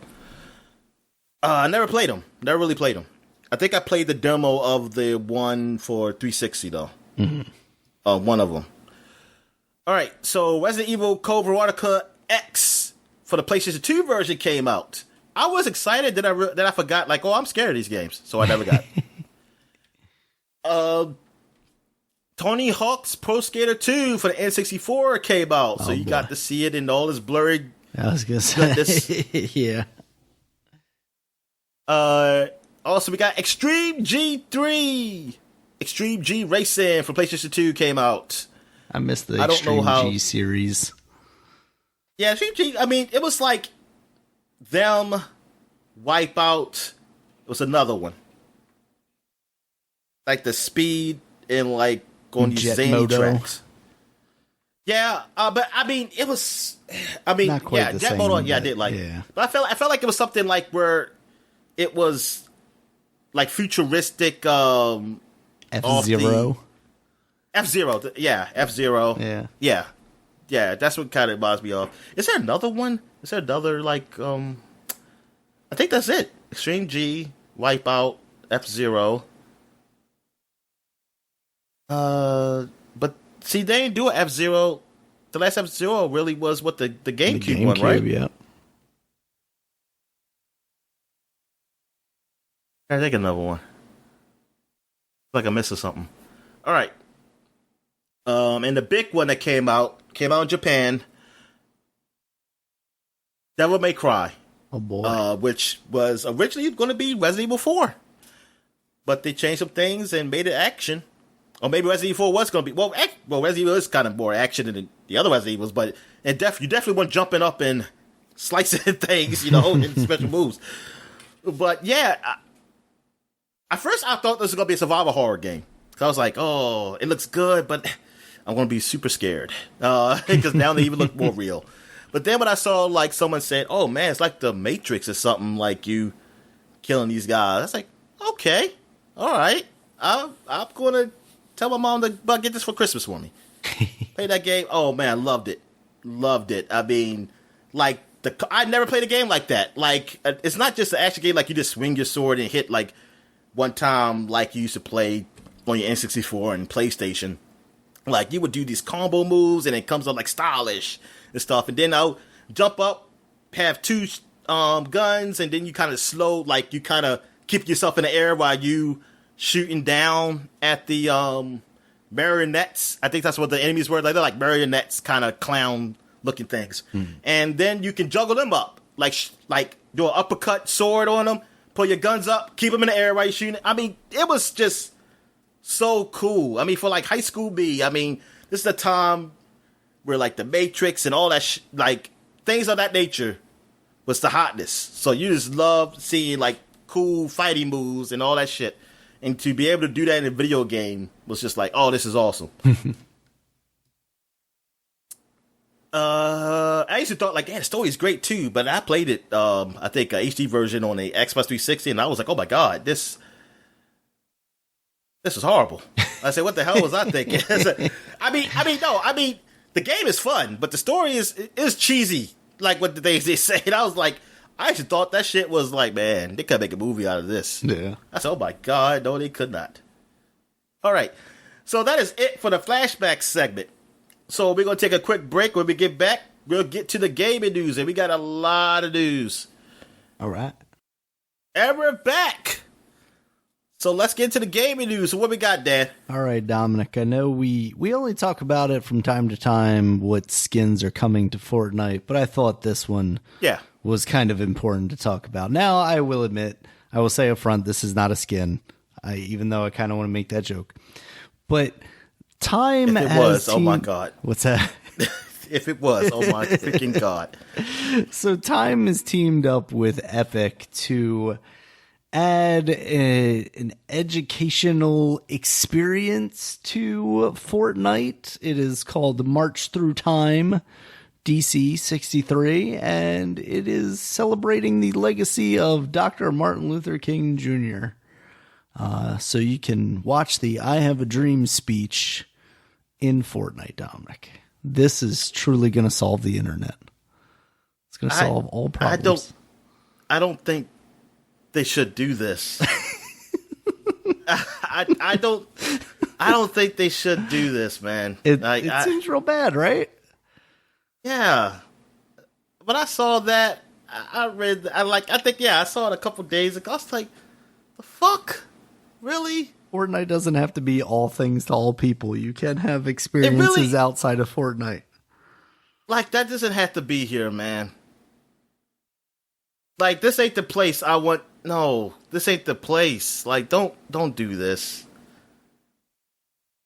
Did someone have to agree to this, or is it like public No, property? Somebody agreed, man. And they were all white. I don't know. It's crazy that this is a thing, because like the first headline I saw was like Fortnite or Epic disables disrespectful emojis for Fortnite MLK event or something like that, and I was like, wait, what's happening in Fortnite? Why? Yeah, I was scared, Dave. I was thinking like, oh my god, they're gonna have MLK as a skin. Can they do that? They can't do that. They literally cannot do that. Hopefully, yeah, hopefully. And I mean, even this, like, oh, so you get to just watch the speech, and I'm like, why? Me and my Ariana Grande skin sitting there watching MLK speak next to the Mandalorian and Grogu. Hey, how about you put the speech? Well, he didn't do a speech, but like the writings of him talking about reparations. Put that up there too. Well, you need to contact Epic about that. Please further elaborate on Mr. King's writings, please. Yeah, I can't believe that this is where we live now. This is the timeline that we've chosen, Dominic. Epic also was in a little hot water, which is funny. I haven't looked yet, but I haven't seen a lot of like big pushback on this, and maybe it's because I haven't looked, honestly. Maybe it's just because people were like, yes, people should know the teachings of Martin Luther King Jr. And most of those people commenting are probably white, so what the fuck? So let me put it in Fortnite, where the only place. You know what? We should just have, if we have to go back to digital classes, Dominic, we should just not have them on Zoom. We should have them in Fortnite. Yeah, I'm saying it now. It should become an educational tool. Well, you know what? I know that would help me pay attention in class.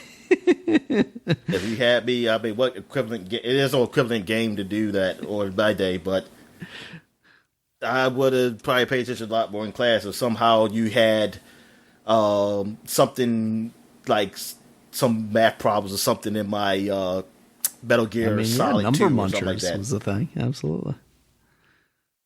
And I mean, it's not to say that there aren't games and places for this. Like, I think the stuff that they're doing with Assassin's Creed and like the historical stuff, like that seems fine. But I don't know. There's like a weird layer of this is just a game about shooting other people that that it maybe doesn't seem like the right place to do this kind of thing. I mean, especially when it's like, at least there's some context for that, right? Like these stories are taking place in that time, whereas Fortnite is just like, exactly, we can throw anything in here and make it relevant to Fortnite because Fortnite has no identity to itself. It is only the amalgamation of all brands, basically. So, I don't know. So they're not necessarily getting in trouble for that, but people are calling them out on their new imposter mode, which sounds like it's basically Among Us, but in Fortnite. This can't come as a surprise to anyone because that's seemingly what Fortnite does. They take whatever is popular and make it more popular by putting it in Fortnite. Wow, I'm curious to see what the impossible mode is like on Fortnite. Yeah, I mean, if that's the kind of thing that you're into, if you're into Among Us, then I can see you having fun in this. It sounds like they're, two different kind of teams, or like, you have like one person is an alien and they're trying to, kill everybody else whilst the rest of the players try and figure out who the person is that's killing them. I mean, the concept is cool, but it's hard to be surprised that this is the thing that Fortnite is doing, because Fortnite only exists in its current iteration as a thing because it ripped off of another game. So yeah. I don't know why anybody would be surprised by this. So hopefully people are enjoying it, and, if they are, hopefully it sticks around, because, they'll do those time limited kind of things sometimes. All right, Dominic, in some other news, WWE and Visual Concepts, the developers behind their WWE 2K games, it sounds like they're both a little angry at each other right now. So Visual Concepts has been reportedly angry over WWE releasing a whole bunch of people that they've probably put a lot of work into recreating it for their video game. It's kind of a joke every year that the game, by the time it's released, is outdated because people have changed costumes or hair color or entrances or whatever. But this year is probably going to be particularly egregious, because by the time this game comes out, half of the roster will be employed by AEW. if that's how that can even work. I don't know if WWE can still release a game with those characters in it if their contracts are up. Yeah, exactly. So that's the reason? That's the reason. That's what they even said. The reason is because of this. So that's the roster change. It's all kind of conjecture right now. I don't think I've seen any actual. That's not something that Visual Concepts is going to come out and say necessarily, because you don't want to poison that relationship, even if there are some strong feelings between the two. But it sounds like, as a result of a lot of work that may have been wasted on characters that may not even appear in the game, Visual Concepts is going to need more time to release that game, and it's getting pushed into next year. So you may recall last year they didn't come out with a 2K21 because 2K20 was so terrible. They ended up coming out with that Battlegrounds game instead, which apparently was also not very good. And here we are, second year in a row, not having a WWE game. And next year, it's so funny because they always tout that this game is our biggest roster yet. We've, put so much time and dedication. It's when this game releases next year, it's probably going to be the smallest roster ever if they don't include those people that are. I'm going to put some fake wrestlers in there to say, hey, we create some exclusive wrestlers, and they're all just made up of the characters that they fired. Yeah. Yep. Yeah. So it's a mess. I really wish they would just give them time to actually make a different game. Here's to hoping the AEW game is the alternative to this game that their program is to WWE proper. There hasn't been a lot of talk or show of it. Every once in a while, they'll be like, here's a character model of Chris Jericho, and this is what Kenny Omega looks like. But so far, we haven't seen anything gameplay-wise or anything like that from that game. So here's hoping we see something soon. Maybe I feel like that would be a good video games award kind of world premiere for Geoff Keighley. It would be like the AEW game. It's not going to close the show or anything, but I think that could be a big get for him. All right, Dominic, some news that came out of Microsoft. They had a kind of Gamescom briefer. They talked a little bit about Forza. They're coming out with a controller for that's clear yellow and pink and blue, kind of to match the smoky clouds that you always see in the Horizon games. That looks kind of neat. But one of the other big things, for me at least, that came out of it was that xCloud streaming is going to be coming to Xbox One this holiday. We knew it was supposed to be coming at some point, but now they're kind of locking in a time window, and I think that's going to be super cool. You were talking about Game Pass earlier and how it lets you kind of explore all these different types of games and genres and everything. But that's why I like the game streaming stuff even more, because it's I can just boot this thing up real quick, get a taste of it, I don't even have to worry about downloading it or installing it or anything. Exactly. And, if I like it, then I can install it and play it if it's not running very well for me or whatever. But for the most part, you can it runs well enough for you to get a taste of the game and kind of see if it's your flavor. So I thought that was really cool. But as I said, they were taking part in the Gamescom stuff, that usually happens in Cologne, Germany. And of course, this year it was still digital. So Geoff Keighy did his thing. He had the Gamescom opening at night live, where he did his whole video game show off thing that he does. And they had some big names there, Dominic. They had Saints Row. There's going to be a new Saints Row game. Did you see the trailer for this? What'd you think? Yeah, I'm a little excited for this because it's supposed to be like a remake, not remake, but actually just they refer to it as a reboot. Reboot, reboot. That's what I mean. Word I was looking for, and I enjoyed the latest Saints Row games. I mean, both of them. I played a little bit of 4. Yeah, 4. It was just really much. It was really similar to 3. So. But I enjoyed it. I enjoyed what they did in those games, and I want to see, like, now with these new graphics and things of that nature, something more zany. Like, GTA. I mean, as zany as GTA is zany, but almost but the base is like kind of realistic. Yeah, like it's like a parody of the real world, whereas Saints Row was a parody of that world, and video games in arcadey. General.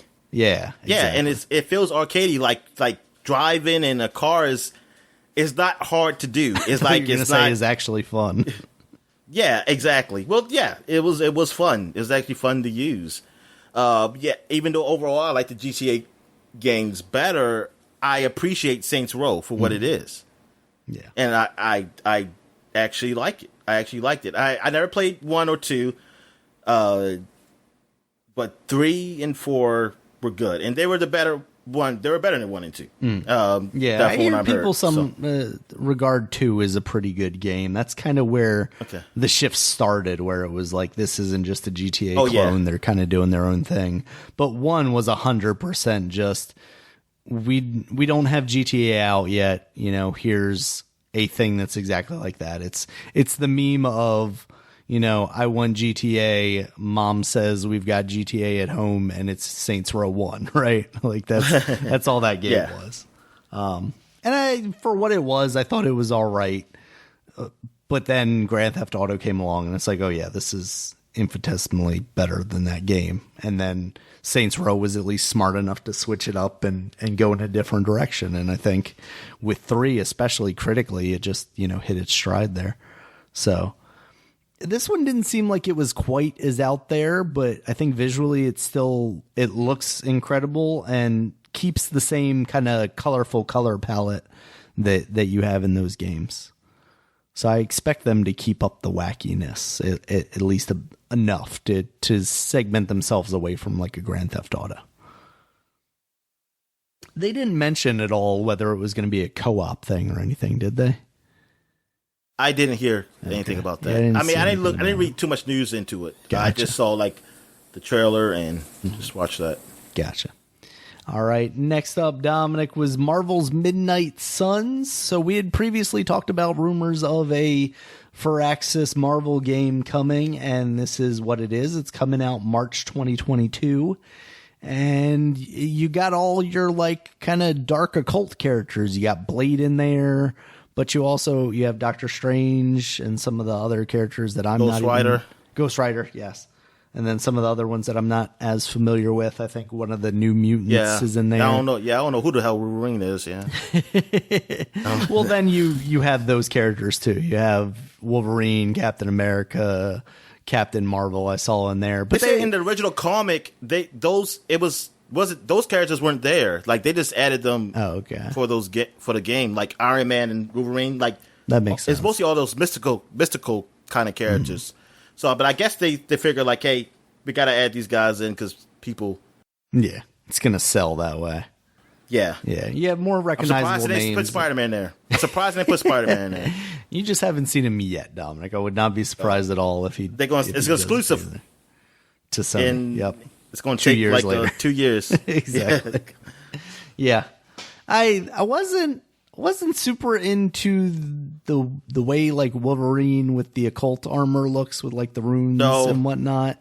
No, I did not. It looks like I did not like it. It looks kind of like the Avengers knockoff characters instead of like, oh, here's a cool looking comic book character. It's like we tried to make an MCU style character and then added some extra filigree for some reason. So I don't know. Hopefully there are different like costume changes that you can, because I think like when you first see Wolverine in that trailer, he's just wearing some normal ass Wolverine gold and brown stuff. So I'm sure they have different character options in there, whether you have to pay for them or not. That's a whole other thing, but this is for Access, but that also means that's 2K. So with, I don't know.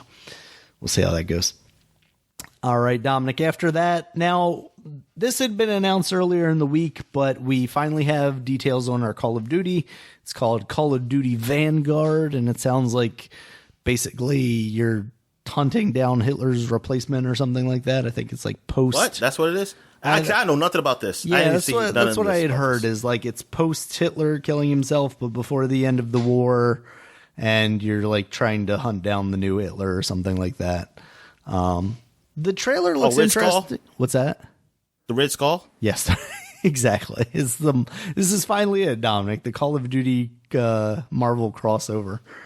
Yeah, they I can't remember the woman's name, but she was one of the voices in The Last of Us, and she is doing the voice of the female lead character in this. I don't know if the entire story mode is based around her or if she's just like a portion of it, because, you know, sometimes Call of Duty will like jump back and forth between people.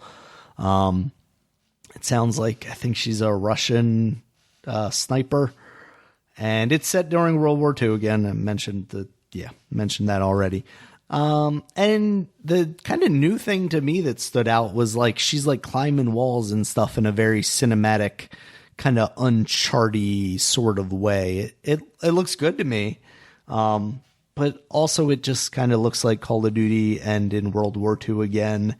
And there's something about it where it's like, man, we've been doing this for so long. And I know they've kind of exhausted their options in a lot of ways. Like they didn't just stick with World War II since Call of Duty debuted. They went through future and past wars and all this stuff. But at the same time, I can't help but look at it and just get transported back to the days of me playing the first Call of Duty and going, yeah, this looks like more of the same, but prettier. So it's not doing a whole lot for me and hasn't in a while. So I don't know.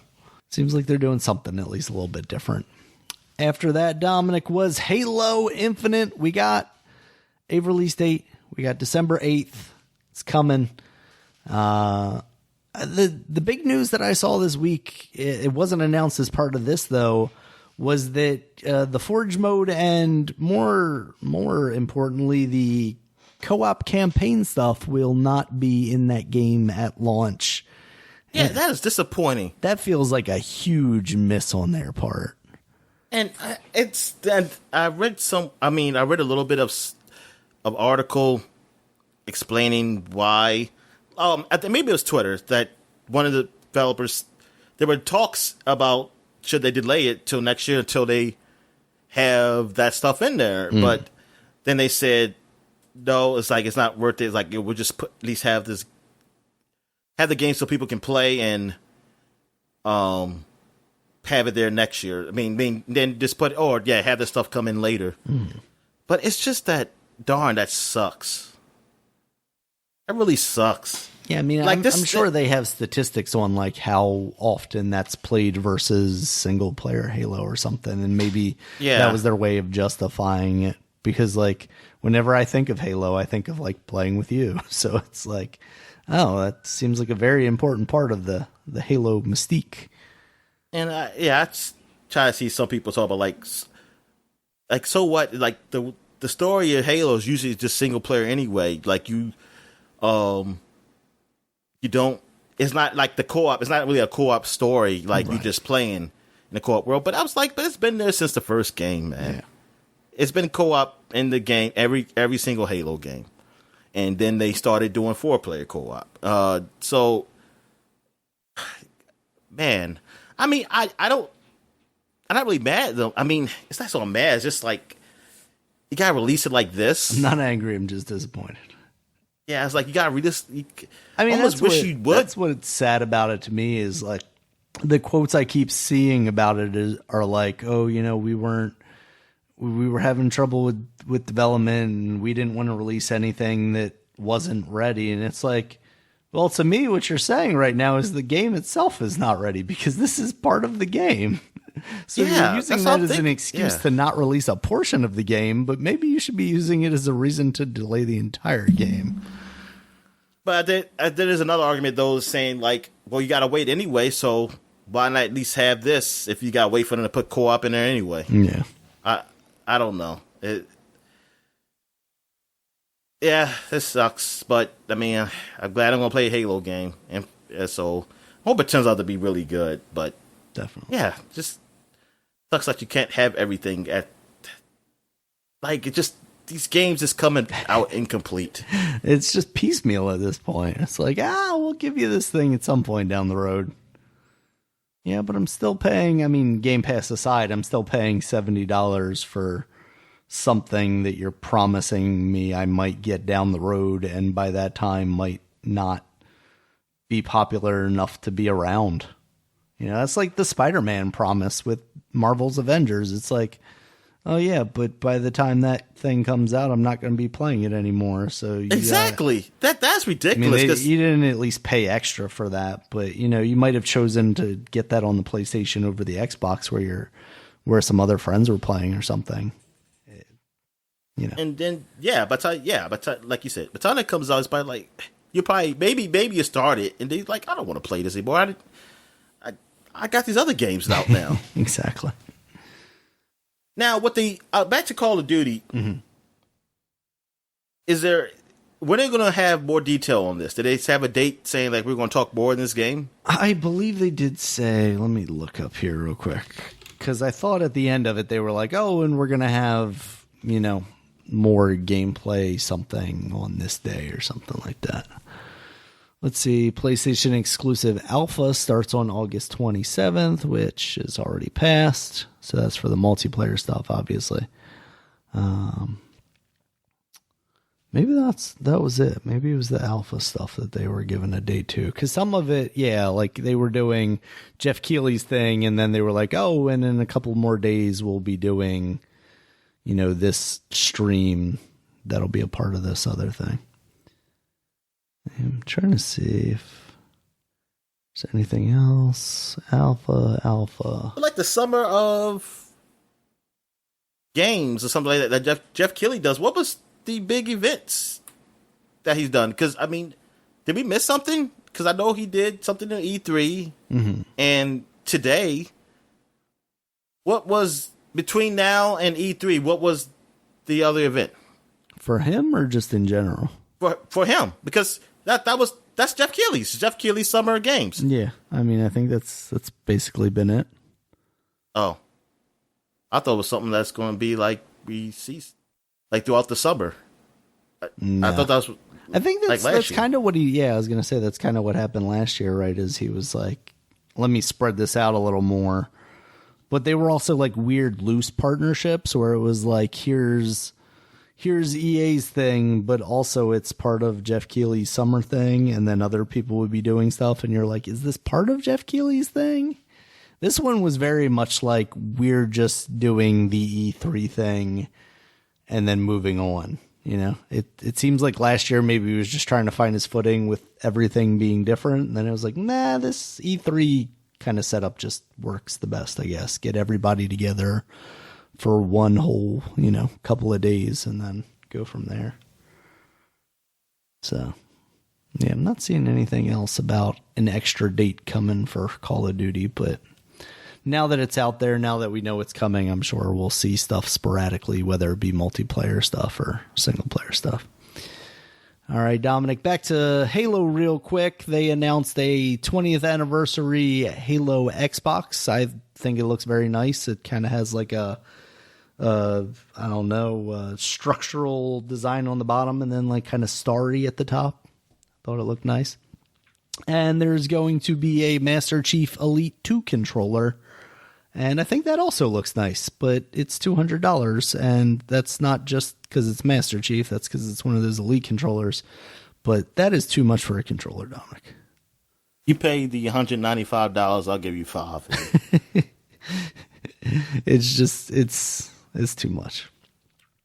I think these controllers are pretty much perfectly fine without spending an extra $150+ So, but it does look good. I like the design of it. It's got Master Chief's green and then, some $200 accents and stuff. It's an Elite. Is it an Elite? Yeah, 2? it's an Elite. Okay, Elite one, I was about to say. But still, it's so hard to justify that. All right, Dominic. After that is when we started to kind of get into the more smattering of smaller games. We got Cult of Lamb. This is a roguelike. It kind of reminds me of Don't Starve in the art direction and the perspective. It's kind of an isometric kind of thing, but hand-drawn looking characters. And you're this lamb that seems to have been like possessed by Satan or something, and you're just going through killing things. So were you going to be sacrificed? Yeah, it looked like you were going to be sacrificed, and then you're like, spin your head around and vomit up pea soup and stuff. That's pretty funny. Yeah. So that looks pretty cool. Kind of gives me a Binding of Isaac kind of vibe too. After that was Midnight Fight Express. This is coming summer 2021. Apparently it's made by one guy, and it's also going to be on Game Pass. And it's like an isometric thing, 3D models, but you're just going into these rooms and murdering people like John Wick, hand-to-hand, gun kata style. Seemed pretty smooth and neat. I wonder how that game actually controls to actually do all this cool-looking stuff. But it gives me a Batman Arkham City or Arkham Asylum vibe where, how he kind of like magnetizes to enemies when you're doing combos and stuff and gets pulled over to the next one. It had that kind of look and feel to me. So that seems pretty cool. After that, they showed off some Turtles, Shredder's Revenge, some TMNT. We found out that April O'Neil will be a 5th playable character in that game. And man, just seeing more gameplay of that, it looks great. I'm excited for that game. It's unfortunately not coming out until next year, though. Oh, I really want to get my hands on it. Definitely cool looking. After that was some Super Monkey Ball, Banana Mania. Apparently Morgana, who is a character from Persona. She's like a little cat person. She's going to be a Monkey Ball guest character. She's going to be in a ball. And that game's coming out soon. It's coming out October 5th. So that's kind of like the best of Super Monkey Ball kind of thing. It's got all the previous good stuff and none of the cruff, Dominic. After that, they showed off Splitgate, which that's out now. It's an arena shooter with portals, basically, like very much Valve-style portals. And they're doing what they're calling Season 0 right now, and there's a new map. So that game looks pretty cool. Haven't heard a lot of talk about it. I remember a little bit when it came out. I want to say like a couple of weeks ago, maybe a month or so ago. But yeah, I haven't heard a lot about it after that. Okay, next up we got Riders Republic. More of that game. Still looks the same. Still crazy wackadoo downhill racing with all sorts of different cosplay and panda costumes and motorbikes and skis and all that nonsense. So hopefully that game turns out cool. We got Lego Star Wars The Skywalker Saga, Dominic. We haven't heard from this one in a while. That's coming out spring 2022 now. Seems kind of far off. But this one, it does. Guys, darn, I thought it was supposed to come out last year. Yeah. They pushed it. And I thought it was going to come out this year. Yep. And now they push it again. Nope. They got to get more people in the booth. Did they push it in time for the other Star Wars movie? Is there another Star Wars movie? Show? I don't know. Maybe it's coming around the same time as Mandalorian or something like that. That's what we'll get next, Dominic. We'll get Lego The Mandalorian. Well, they're working on the Star Wars movie. We just haven't got... Oh, yeah. What's her name? Patty Jenkins' Star Wars movie. Yeah. The Rogue Squadron one's coming out. Yeah, if anything.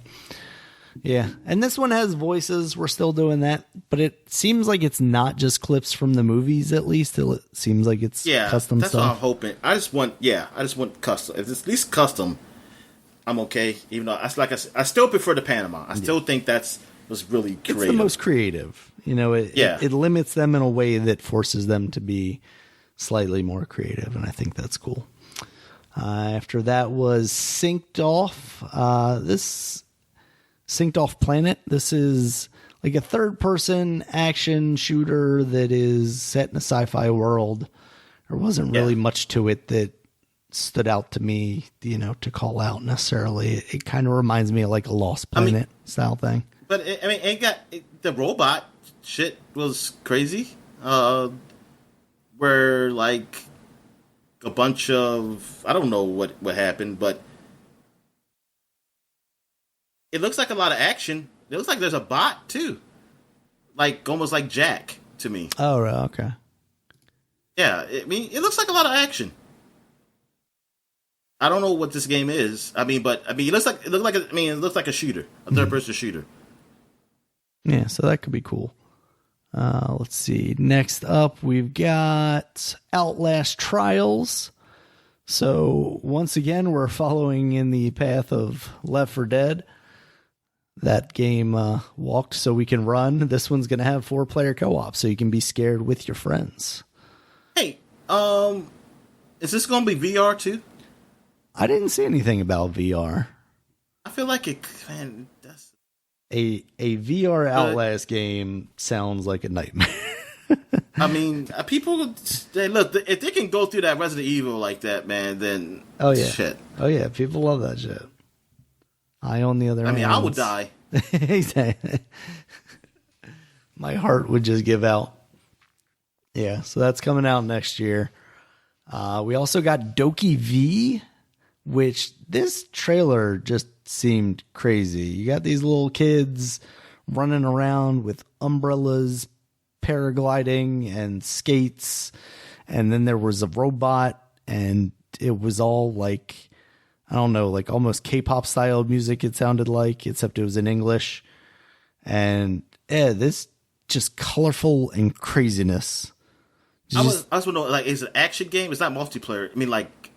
It seems like it's gotta be players. Maybe it doesn't have to be. It look like NPCs that the person's shooting at. Yeah. Or is it like a mix? They don't explain it, do they? No, they don't. But it looks like it could be like another thing that has some sort of co-op in there. But then when I think about it, like all the stuff when you see it behind the back, like you would actually be playing it, it is kind of just you alone.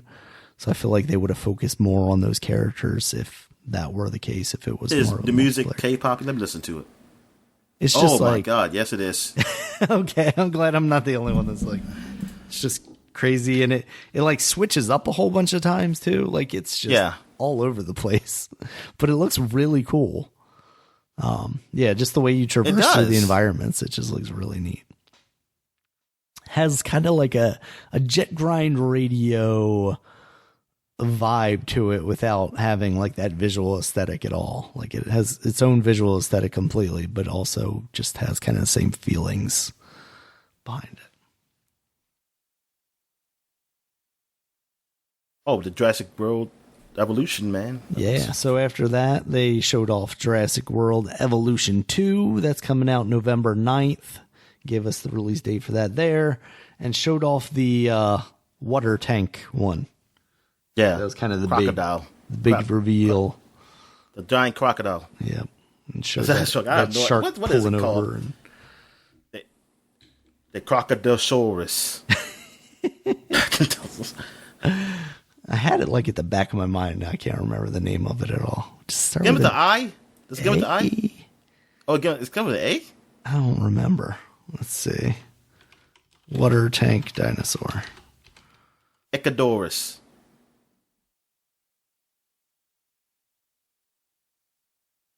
the Mazosaurus. Oh.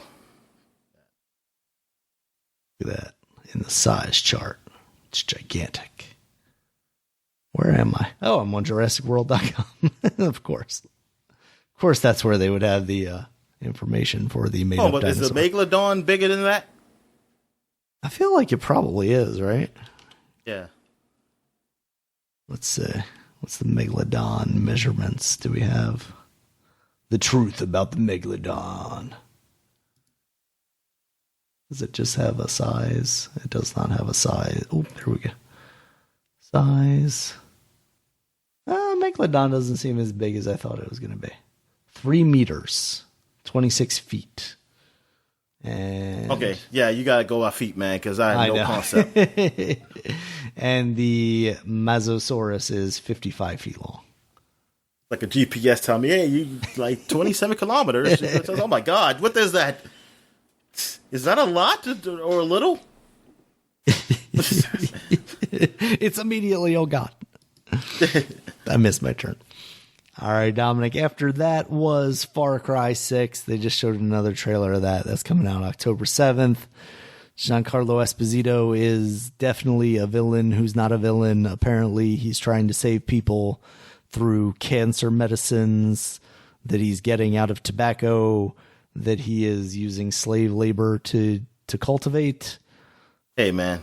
Any way we get it, man. We need to help cure that cancer. I'm intrigued to see where they go with it. Is it like, okay, he's obviously not curing cancer because it's coming from tobacco and that's just giving people more cancer, or if it's, if he is actually going to be some weirdly like sympathetic villain and whatnot. After that was Vampire Masquerade Blood Hunt. That's the battleground, the battle royale style set in the Vampire Masquerade universe game.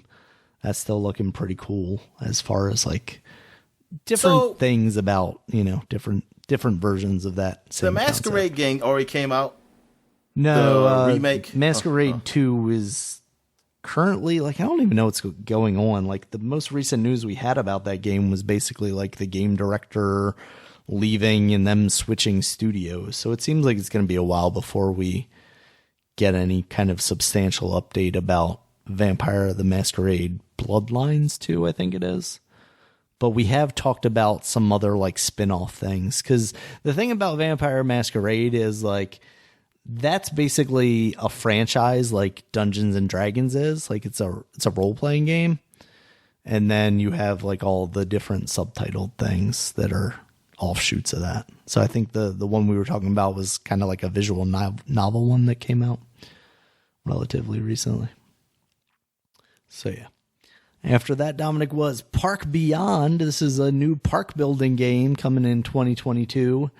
Did that one pique your interest at all? Isn't that a more arcadey one? That's what it looks like. It looks like there are a lot more like fun rides. Like you don't necessarily have a roller coaster that has a full track. It can like jump tracks, and they had a carousel that like lifted up into 3 layers and stuff. Looked really neat. Yeah, I'm curious. Yeah, I'm curious about that. I'm definitely curious about that game. Yeah. After that was Jet: The Far Shore. That's got a release date now. It's coming out October 5th to the PS4, PS5, and Epic Store. That game still just, it's not doing much for me. It's just kind of so bland looking, and I don't... What's this game called again? Jet: The Far Shore. Yeah, I watched the gameplay of it on Game Informer. Somebody was playing it. Okay. I think it's a game you just have to play to really, maybe you find something into it. It's damn sure ain't cool watching. It's always just them flying around, not doing much of anything. It almost reminds me of like, I don't know. I was gonna say like driving around the Mako or something, just bland travel where you aren't really doing anything. Oh yeah, I hate that fucking Mako, man. It's so much better now, Dominic. It's fine. No, it's not. No, that's unfortunate. No. I thought it was going to make it so that, like, okay, now you can just go up any terrain. No, I'm still sliding back down some. It's like, come on, man. Rough. All right. after that, Dominic, one of the guys from Horizon Forbidden West came on because Geoff Keighley was like, "Yo, we got an update on Horizon Forbidden West," and then they just had the developer go, "Oh yeah, this shit's delayed until February 18th, 2022." And then they didn't have any gameplay, they didn't have any trailer. It was literally just like, here's an update. The update's that the game's delayed, but you probably already knew that because you listen to this podcast and we've talked about it being rumored already. Did we talk about that being delayed last podcast? I don't remember the last time we talked about it, but we talked about rumors of it being delayed because it wasn't official until now. Yeah, so, Sony's kind of not having a lot this holiday season, exclusive-wise. Was there anything else delayed since we've been out? Not big like that I can think of off the top of my head, yeah. Not that I can think of. Okay. God of War. God of War's been delayed. Nope, because Halo's actually got a release date now, Dominic, so that one that I was betting on getting delayed is not getting delayed. Yeah, but all right. You partially right because they ain't got a full game. In that case, I was partially right to begin with because they were already like splitting things out of it since the first time they announced it. They're like, oh, well, the multiplayer is going to come in this pack, and then we're going to have the single player in this, and then co-op will come eventually. It's just unfinished games, Dominic. Finish them, put them on the disc, ship them out.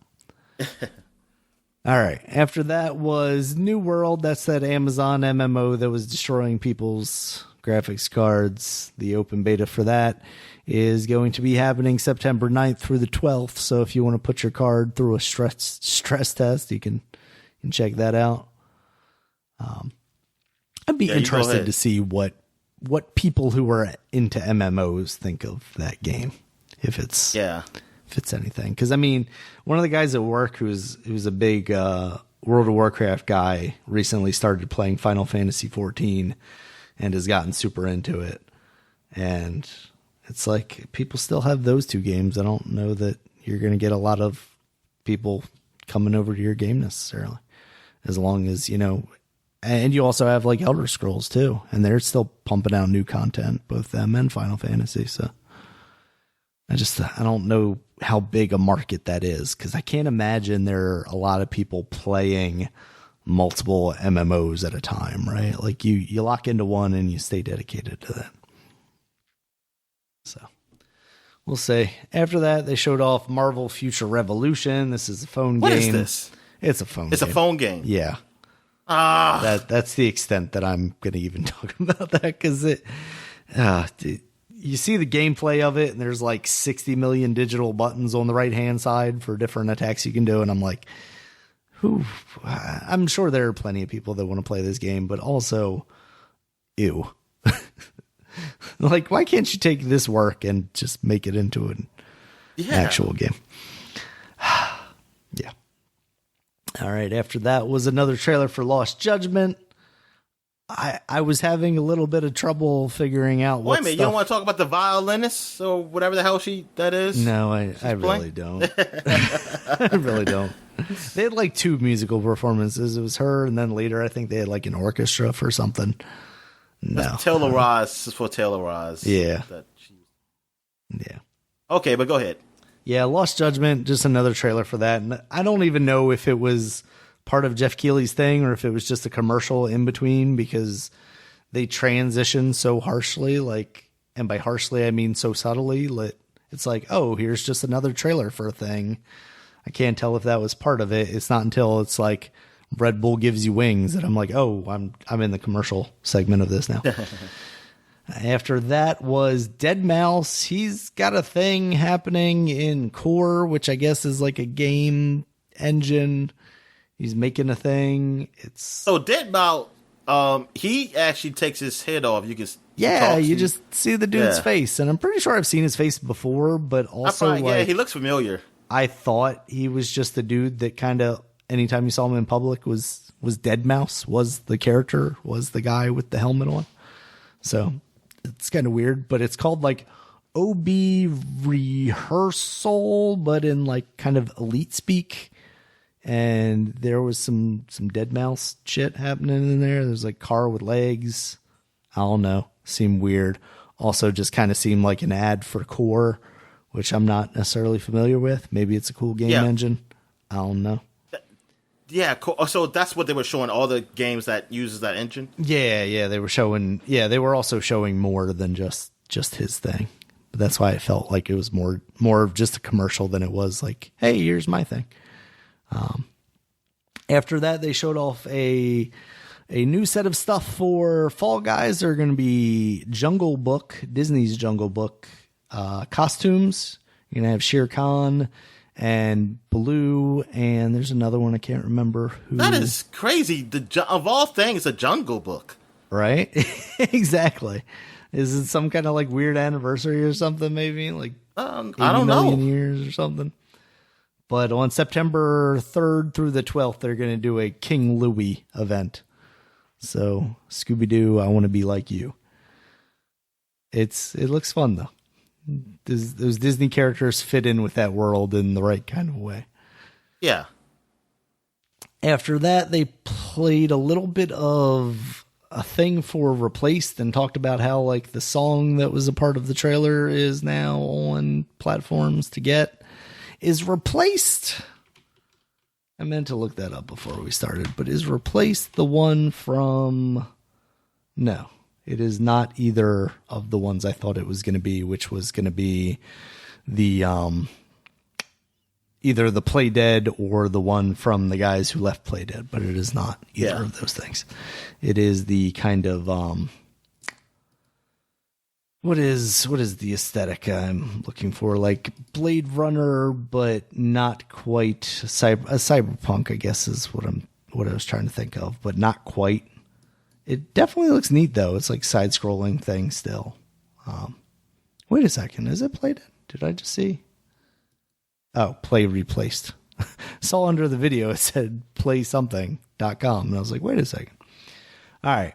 After that, Dominic, was Age of Empires 4. That's coming out October 28th. So if you're into Age of Empires, you can check that out very soon. All right. After that was Valheim, the Hearth and Home content update. This is one that's been out for a couple of months now, I think on PlayStation mostly, and your little Viking guys. PC also. That's the PC one that people were very into for a while there. I confused that one with the one that's on PlayStation that I can't think of the name of right now. But Valheim, a couple of months ago, everybody was talking about. So they're doing new content for that. After that, they showed off Crossfire X. As you may know, Dominic, that's the most popular shooting game ever in the world to ever exist. Mostly because it's being played in like China and Korea and stuff. Did I try it? I think on Xbox, and I just put it right back. I just put it down. Let's put it down. Back down. It's like, no. Yeah. Another one that seems like it's popular because I see ads for it all the time, but is not something I'd ever find myself playing.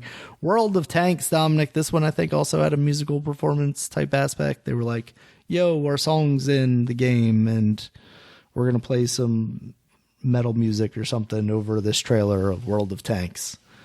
So that's your bag. Check that out. There's also World of Warships, which is another one where I see ads for it all the time. And it's like, I guess somebody plays this. Then they showed some Genshin Impact, Dominic. I think we had talked about this previously, but Aloy's coming to Genshin Impact on the PlayStation. So they showed off a little bit of gameplay with her. She's looking cool. That's going to be available on the 1st of September. Was she in Monster Hunter? She was, yes. Okay. Yeah, so, Aloy, Dominic, she's the platform's mascot now. She just can't come out on time. Yeah. So, it sucks. But yeah, that'll be available as a free unlockable on the PS4 and PS5 versions of Genshin Impact. So you can check that out. After that was Sifu. We've talked about this numerous times now. This is the one where it's like a hand-to-hand combat game, but also like you're aging and then eventually you die and you start over as a young man again. And yeah, it seems cool, but we've just seen it so many times now that it's like, okay, I'm just ready for you to come out now, please. And I'm not sure. I mean, there's not much to take about them. I just want to look and see. Does that have a release date that I just didn't put down? 2022. Nothing specific. So. Oh, no. There it is. Sifu releases it during Gamescom. I thought. Because they also showed off that there's going to be like a deluxe edition that you can buy. Which is always just like, this is such a. Almost feels cocky because, come on. What do we know about this game? You already want me to buy like a special edition. But that's coming February 22nd of 2022. So, and that is a $40 game for the standard edition and then $50 for the deluxe edition that comes with 48-hour ahead access if you pre-order, art book, original soundtrack, things of that nature. So we got that, Dominic, and then to close the show, Geoff Keighy, his favorite friend, blessed us with much, much more Death Stranding stuff. They showed off the director's cut in what felt like a very extensive trailer, Dominic. Maybe it's just because I have such little interest in it, but it just seemed like every time, I think at that point I was making breakfast for my daughter, and I was just look over and I'm like, oh, this is still on. He's got hover boots now. It was pretty long. Yeah. But they're adding stuff that makes it easier to like transverse and deliver stuff. They're giving you like hover boots and things of that nature. So, making it more fun at least maybe. So that's cool. If you're into Death Stranding or weren't into Death Stranding and wanted something slightly different. Yeah, that was Geoff Keighy's Gamescom, Dominic. I'm sure there was a couple bits and pieces here and there that came out since then as well that I missed. But was there anything else this week that you saw want to talk about? Nah, on top of my head. If I remember something, I'll do it next week. Gotcha. All right, we'll get into new releases here real quick, Dominic. We got 12 minutes, as you mentioned earlier. That's on PC, Xbox One, and Xbox Series X. Part of Games Pass, so check it out if you've got that and have any interest. We also got Recompile, that's out on the PC, PS5, and Xbox Series X. This is kind of a 3D world Metroidvania is how it's being described. I think we've seen it before. It looks pretty cool. I don't think that's on Game Pass though, so otherwise I would maybe check that out. We also got Ghost of Tsushima, the director's cut. That's out now on the PS4 and PS5. Adds that new island stuff as well as some upgrades for the PS5 version. Makes it look slightly better. So you got that going. We also got Madden NFL 22, Dominic, for the PC, PS4, PS5, Xbox One, Xbox Series X, and Google Stadia. Oh, yeah. I forgot to mention, it was actually 2 weeks ago. I did play a little bit of Madden 22 because it has the, 10-hour limit. Mm-hmm. So, I don't see anything really different from last year, even though franchise. I mean, it's some things are different, but nothing that will make it like, yeah, this is finally what I wanted. Mm. It's still not there yet for me personally. Yeah. All right. I played it on my base Xbox, so I don't know. I mean, I can't play. It's not streaming, so I can't see how it's on the Xbox Series X, and I didn't download the PC version. It's night and day difference, Dominic. Night and day difference. Of course it is. All right. We also have Quake Remaster because I think while we were away, QuakeCon happened and they announced this. That is now out on the PC, PS4, Xbox One, and Nintendo Switch. Game Pass. Yep. It's also on Game Pass as part of the Xbox. So that's very cool. I think they even had it free on Steam for a little bit. I don't know that it is anymore. Then Epic Store had something free. Oh, do they? They've always got something free, and I felt like it was something that was relevant to something that just happened, but I just don't remember what it was. Saints Row the Third is free right now, the remastered edition. Okay, so I'll have to log in and download that because I'm usually pretty good about that, but of late I think I've you have that game on Steam. Been bad. It doesn't matter, Dominic. They're giving it away for free. I'm going to take it.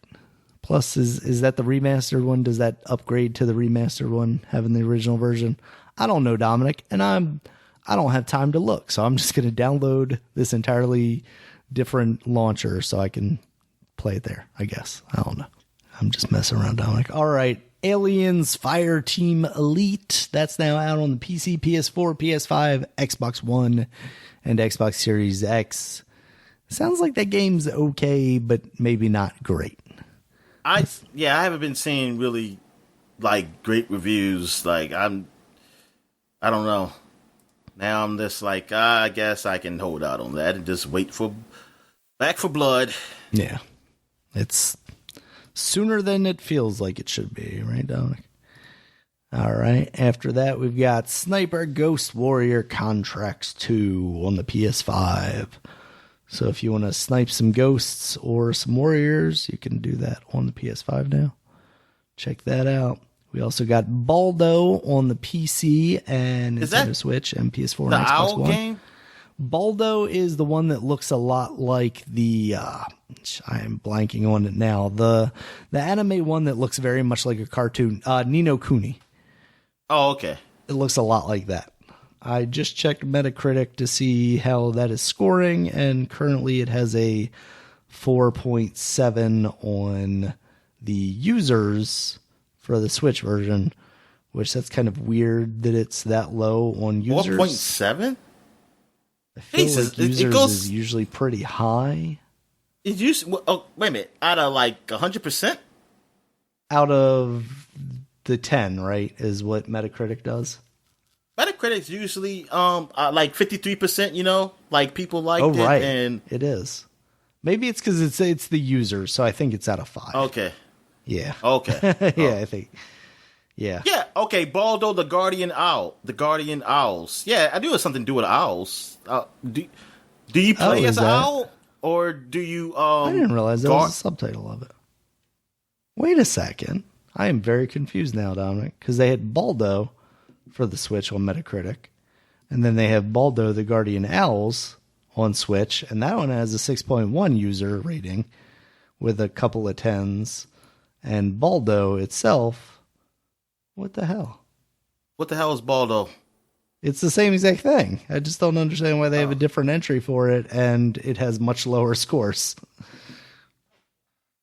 That's very weird. Still no critic scores for any of it, though. So I have to wait and see if that's at all worth looking at. But there's always Ni no Kuni, Dominic. Oh, you do got an owl, like an owl next to you, but he probably talks to you, too. He better talk to me. Wonder if he's like the owl from Winnie the Pooh. I was thinking the owl from Zelda, where he just turns his head completely upside down like a creep. Oh, yeah. It's unnecessary, Dominic. All right. We also have Spelunky 1 and 2 out on the Nintendo Switch, as I mentioned earlier. No More Heroes 3 is also out now on the Nintendo Switch. And let's see how that's doing on Metacritic right now.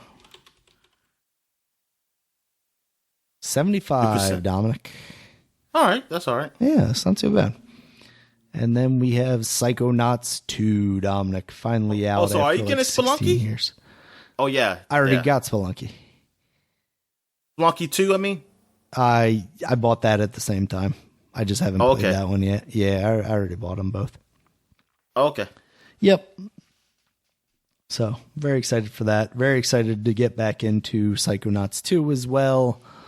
That's out on PC, PS4, Xbox One, and Xbox Series X. You can play the PS4 version on the Xbox, or on the Xbox, on the PS5, but there is no native PS5 version for somewhat obvious reasons. I mean, Microsoft does own Double Fine now, and I think the only reason they even released the PS4 version was because they had already done that as like a Kickstarter fig goal. So, you know, they have no interest in doing that probably. But I think they do run it like a better frame rate or whatever. So it's not terrible on there. So those are our new releases this week, Dominic. You got anything else for the week? No. All right. I'm Get good. out of here. shut this baby down, Dominic. Everybody can check us out on Twitter at DStalworth5 is Dominic. DStalworth5 is Dominic. Regulars MB is me.